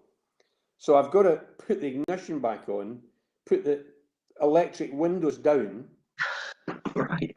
switch the ignition back off, climb out onto the tyre stack, and as I see Frank walking towards me to the front of the car, possibly to apologise, I don't know, I jump on the bonnet of the car and try to grab him through his helmet, to pull him out through his helmet, to find out what on earth he was up to. The marshal pulls apart in true style, and behind me is this 7-storey, multi-storey car park, and there were people hanging over each of the stories. Great vantage point. So I've taken my crash helmet off, and as I've done that, walking away, somebody up on about the 4th floor shouted, "I'd have punched his nose if I'd been you." And I remember looking up thinking, do you know what? You're right. And I turned round about and I went back to have another go at Frank. I didn't get him. And again, Frank and I are good friends. It was all a bit of heat of the moment, adrenaline. You know, I'm really passionate about the sport. Even today, I'm passionate about the sport. I watch touring cars, I watch Formula One, I watch World Rally, I watch V8s in Australia. You know, Yep. The passion is there. If you don't show passion, then bugger off and cut the grass at weekends, you know? Absolutely. That goes for anything you do, isn't it? Anything that you love doing. Get your heart and soul into it, or go and do something else. Yeah, absolutely. Absolutely. I've seen a couple of things popping up as well. It's just one's from Kevin Whitewood, who runs British Touring Car Chat. Good lad. He and someone else. There was someone mentioned earlier on. Do forgive me, I can't quite find the comment. Talking about they've got a young lad who is wanting to go racing and getting into the BTCC. Kevin said, any youngsters in the JSCC and the similar kind of series. Do you have any tips, advice on how to go about their racing to get to touring cars or even beyond? I know more fathers that have made themselves bankrupt by trying to take their kids into motorsport. And I used to get, a phone call every couple of months from somebody saying that wee Johnny was fantastic. He was the next, Lewis Hamilton or whatever. What would I suggest? And my suggestion is always buy him a set of golf clubs or a tennis racket, because there is no faster way to lose money than get involved in motorsport. However, I think Lewis is a really good example of that. And I know Lewis talks all the time about, his dad worked 3 jobs to get him where he was. But my son Nicky is ages with Lewis, and they did the Champions of the Future karting at the same time. And we were there the night that he approached Ron Dennis and said, I'm going to drive for you one day. Can I have your phone number? So on him, and he had the ability, and standing watching kids in karts, I could watch Lewis at the time and see that he was a proper little thinker. He could be overtaken 4 or 5 corners further on. He was thinking about it already.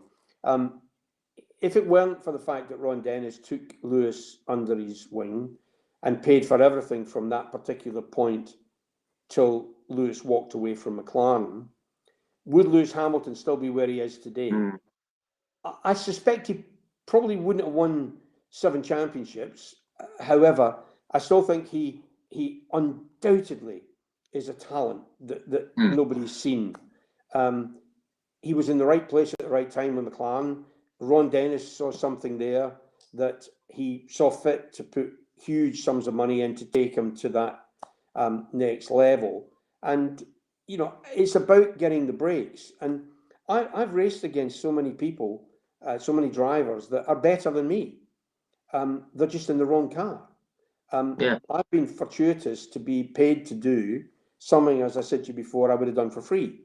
I've won championships. I don't think I've ever been in a championship and not won it somewhere along the line. So I think it is difficult because, as I say, I've seen drivers, I've raced against drivers who, with a little bit of help and a little bit of tuition, would be superstars, but they don't get that. They disappear before that. They've run out of money before that, or they have an accident, or they fall out with a sponsor or something. It's really difficult to answer that question. And unless there's a, like Jackie Stewart many years ago started the ladder of talent. I can't remember what he called it, but you would start with, I think it was in the days of Dario and David Coulthard. You had Formula Junior, Formula Vauxhall Lotus, Formula 3, Formula 3000, and then into Formula 1. That was his ladder of talent. And that's a great idea. The accepted path, isn't it? Yeah, absolutely. But I suspect that to try to make that work today is that's not going to work. No. The only way I see today that you get into Formula 1 is you have a father that's a billionaire. That would appear to be one of the main ways of getting into Formula 1. I mean, not all the time, I admit. But but obviously the two that spring to mind, obviously, you got Lance Stroll and the young Russian fella who's caused a bit of a stir. Yeah, but British touring cars in the time, I was so lucky to be involved at that particular time when the manufacturers wanted to be in it. They all wanted to be involved. The sponsors were coming in. You had the Renaults with Nescafe, proper, UK supermarket brands. Big names. Everybody wanted to be part of it. Every driver in the world wanted to be part of the British Touring Car Championship. That was always going to burn out. It was always going to fall over because we were spending money like we were printing it in the back of the truck. Today, I'm not sure there's a single driver in British touring cars, other than Jason probably, who will hoover a chunk of his own salary from a sponsor, I'm quite sure. But there is nobody really genuinely getting paid to drive a touring car. No. I mean, they're skimming off of a sponsor they're maybe taking there or whatever. British GT is again the same. There's some fabulous drivers in there, but there's only a handful of them being paid. The rest are taking absolute obscene sums of money. So how do you get on in motorsport? You need a lot of money, or you got to be in the right place with the right sponsor. Other than that, honestly, I can't advise nowadays. No, fair enough. And we've seen it with the British Touring Car Championship just in this last week. Dan Camish, one of the top guys. He's obviously not entirely sure what's gone on there, but he's had to take a step back. We got people like Andrew Jordan who's had to step back. There's a lot of really, there's like Bobby Thompson, really good driver. These guys, and it's all not all down to sponsorship, but a lot of it's down to sponsorship. And these current times, sponsors can't sort of pony up the money. Yeah, they do. And, when in the 90s in touring cars, you had to get a result or you were out on your ear.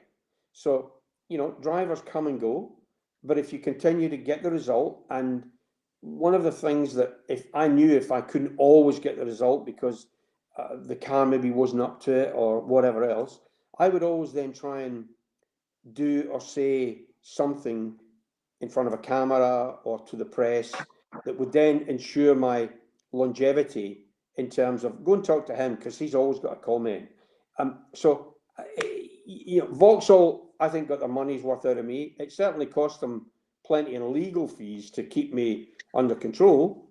But Jason's the same. Jason's a bit of a loose cannon sometimes, but he's gold as far as the TV are concerned. They love all the stuff that he says. And he's like, and he's made it work for him. Yeah, exactly. Absolutely. Just going to rattle through just some very simple, very short questions because you've been on a while, which has been great. But we've got very quickly, what's the scariest accident you've had? Would that be the one at Donington, or would it be a? No, actually, it involved Jason Plato. and it was at Bathurst. Okay. He was sharing the Holden with Peter Brock. I was sharing a Ford, the Brad Jones car, with, I think it was Andrew Jones I was sharing with. And we were running 5th or 6th in the race. Jason had hit the wall down at the start-finish line and had done 2 tyres in, and was quietly trying to get it all the way back round about the track to get back to the pits. And as we got down Conrod, I was under the boot lid of 4 or 5 other cars, and I was the last car in the train, and carrying enough momentum as I come through the left-right. Jason was in the middle of the road, dawdling with 2 flat tyres. I went to duck to the left to outbrake the car in front as we got down to the final turn, only to find Jason was there. And if you go on, again, YouTube, Cleland, Plato, Bathurst, it makes interesting viewing. And I hit the car he was in, flicked mine upside down, and it skidded down the road on its roof. And these V8s have got more pieces of tubes in them for strength, to strengthen the car and the roll cage and everything in them. And they're actually really hard cars to get in and out of, because there's huge, apart from the gear lever, there's huge adjustable front and rear bars, and they're quite tall because you don't have to stretch too far for them. So they've got to be right at hand. And then there's all the cables. You've got your drinks tube and your radio and air tube as well in the helmet. So trying to get out of it upside down, uncouple everything, and I'm watching fluid running down inside the car somewhere, and I'm not sure whether it's water, fuel, or what. And I am now cacking myself that I've got to get out of there before this thing turns itself into a barbecue. So Sure. Yeah. it's also got I think they're called Lexon windows. They're pretty solid windows, and you can't break them. They're like a plastic, but they're not. And I'm trying to push the window out because I can't get the door open because the roof's bent in. And eventually I had to somehow kick the window out of it and crawl out of this thing while this fluid turned out to be water, as it turns out. But I didn't know that at the time. And I eventually get out of the car, which seemed like an eternity, and walk across the track and get on the bank. That was probably the scariest accident I've ever had in a race car. But I've broken bones in race. I didn't break any in that one, but I've broken bones. But I'm quite proud of the fact that I've raced for 50 odd years, and so far, touch wood, I've never drawn blood. So I'm pretty happy with that. Yeah. Wow. Yeah. I mean, just think of where. Yeah, that was a scary one. That would have given you a shaker. Absolutely. Got Well, no, definitely. Something that's just very quickly, something that's come up quite a few times. Are you going to bring a book out? Lots of people want the John Cleland book. I've been asked that many times. Maybe not. There's not nearly enough people out there who remember who I am. It's different if you're current, like Jason is current, and people remember. And I'm not into social media really. I do Twitter, obviously, a little bit of Instagram. I wouldn't even know how to get on Facebook. I'm not that way inclined. I don't want to show people pictures of me having dinner, so I'm not that fussed about it. And I suppose to do it properly nowadays, you have to be into all the social media and stuff like that to market it and push it and things like that. But yeah, I mean, there's just in this couple of hours, we're only touching on some of the things, and I've told you a couple of things tonight that I've never been told. So yeah, listen, if I thought a book would sell, I would have a go at it. I have no doubt that I could tell a lot more home truths in there that I've never been told already. Of course, yeah, of course. But if you buy a book, it has to be fun. It has to be worthwhile buying. You have to want the money. Could I put enough things in a book to want the money? I don't know. I think I could, but I think you can. I mean, we've seen how well Jason Plato's one has shifted, and from some of the comments and from the interest that there's been in this chat tonight, I think a lot of people would certainly go out and buy it. Definitely.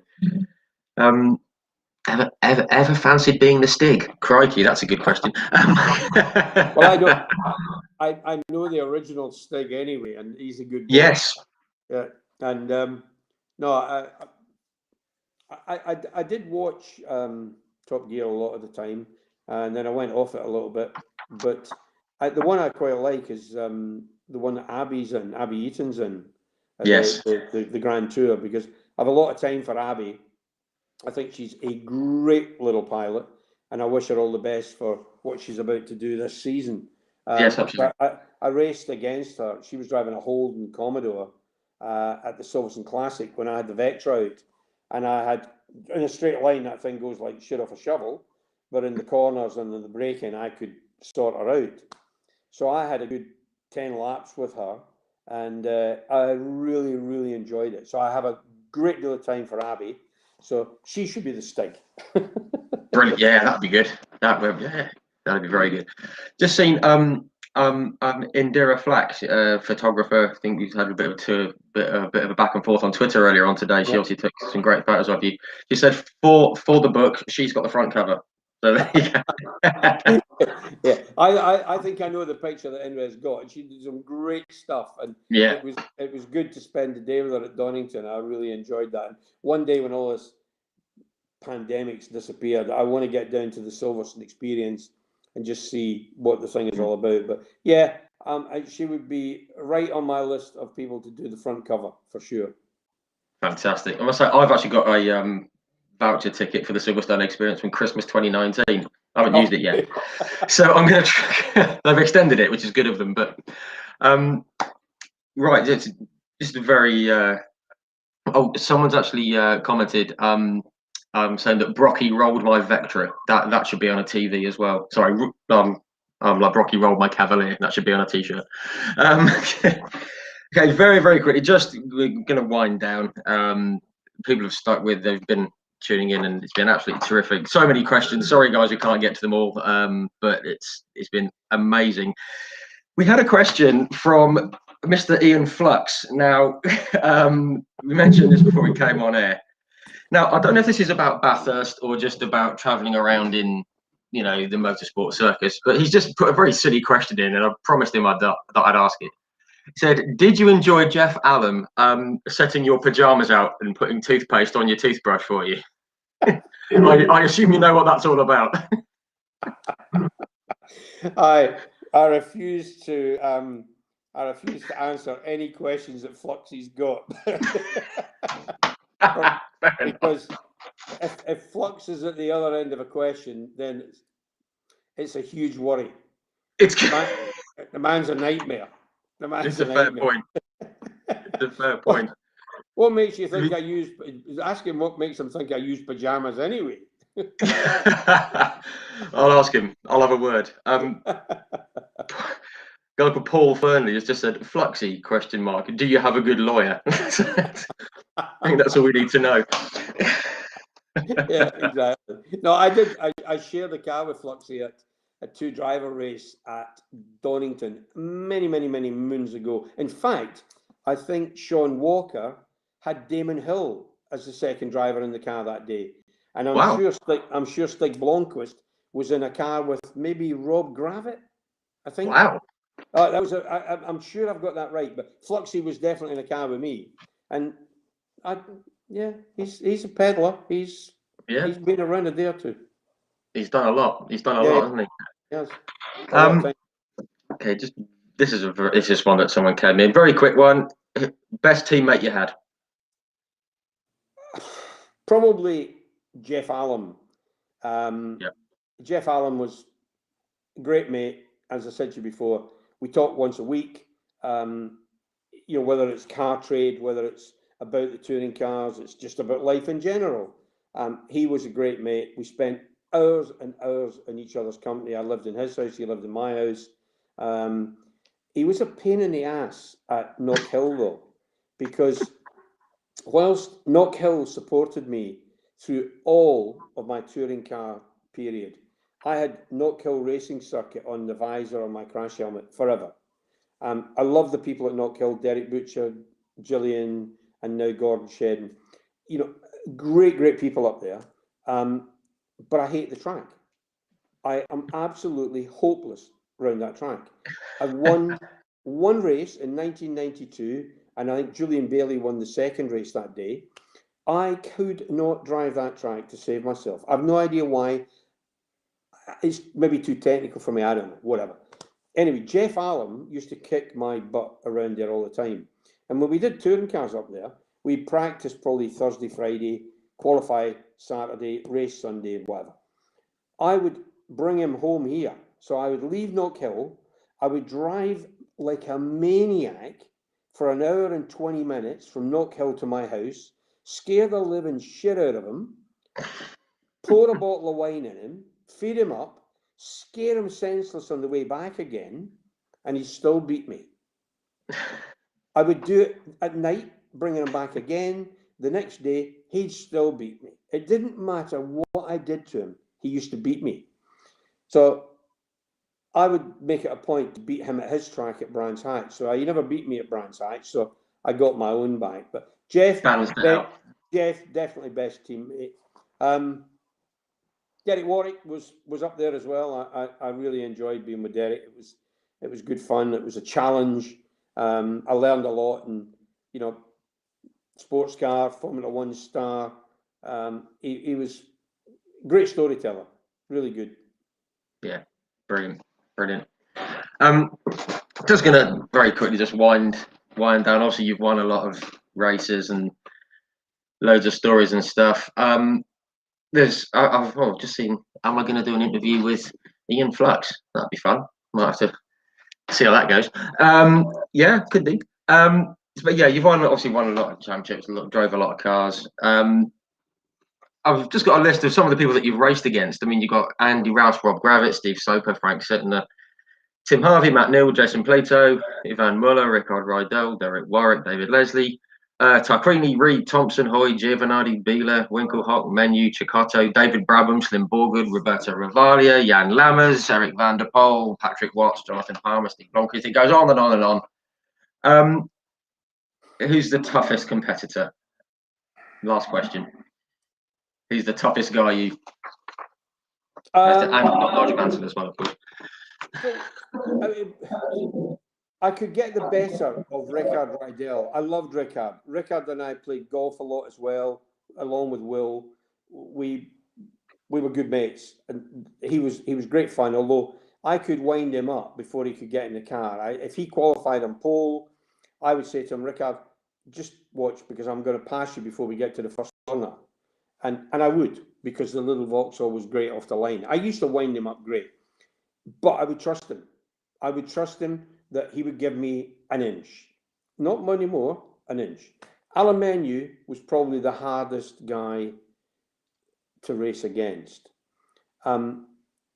He wasn't shy at giving you a little love tap up the back bumper, and there's a really, again, a famous Silverstone on the international track. He couldn't get past and he punted me, and Derek Warwick was behind Alan.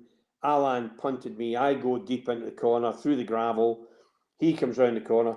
Next corner, Derek punts him off into the gravel. So Menu gets shoved in the gravel. I get shoved in the gravel.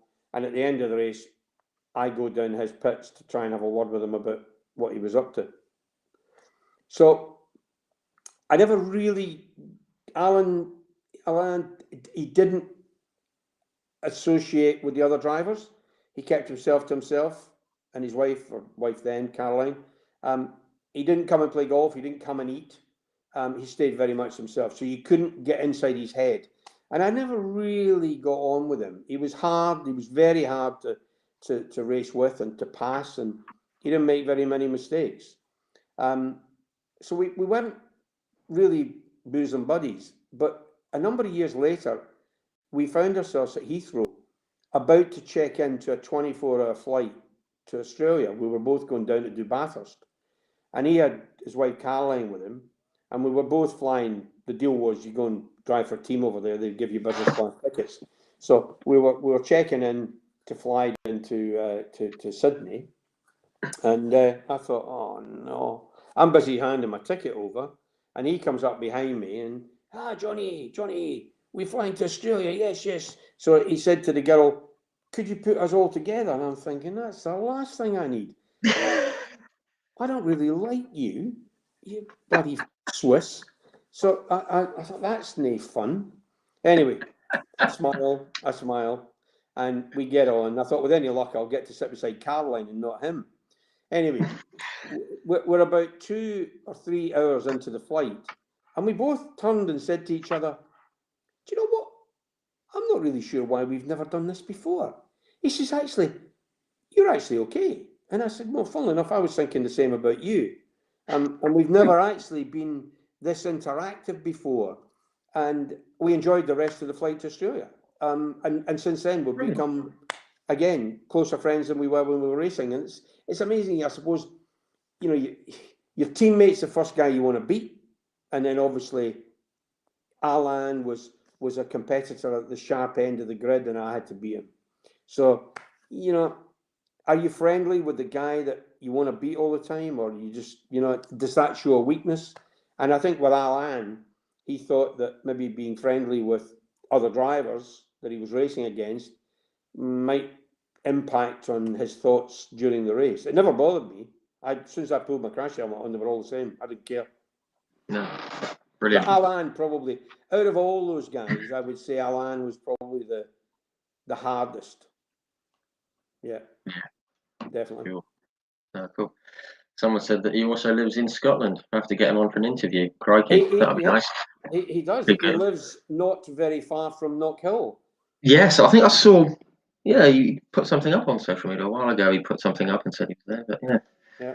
But well, I mean, again, so many comments, guys. Thank you all the questions and stuff. We can't possibly get through them all. Someone's actually said that we need to do part 2 to cover some other stuff, but maybe we can discuss that for another day. But yeah, everyone's said thank you very much for your time. Really appreciate it.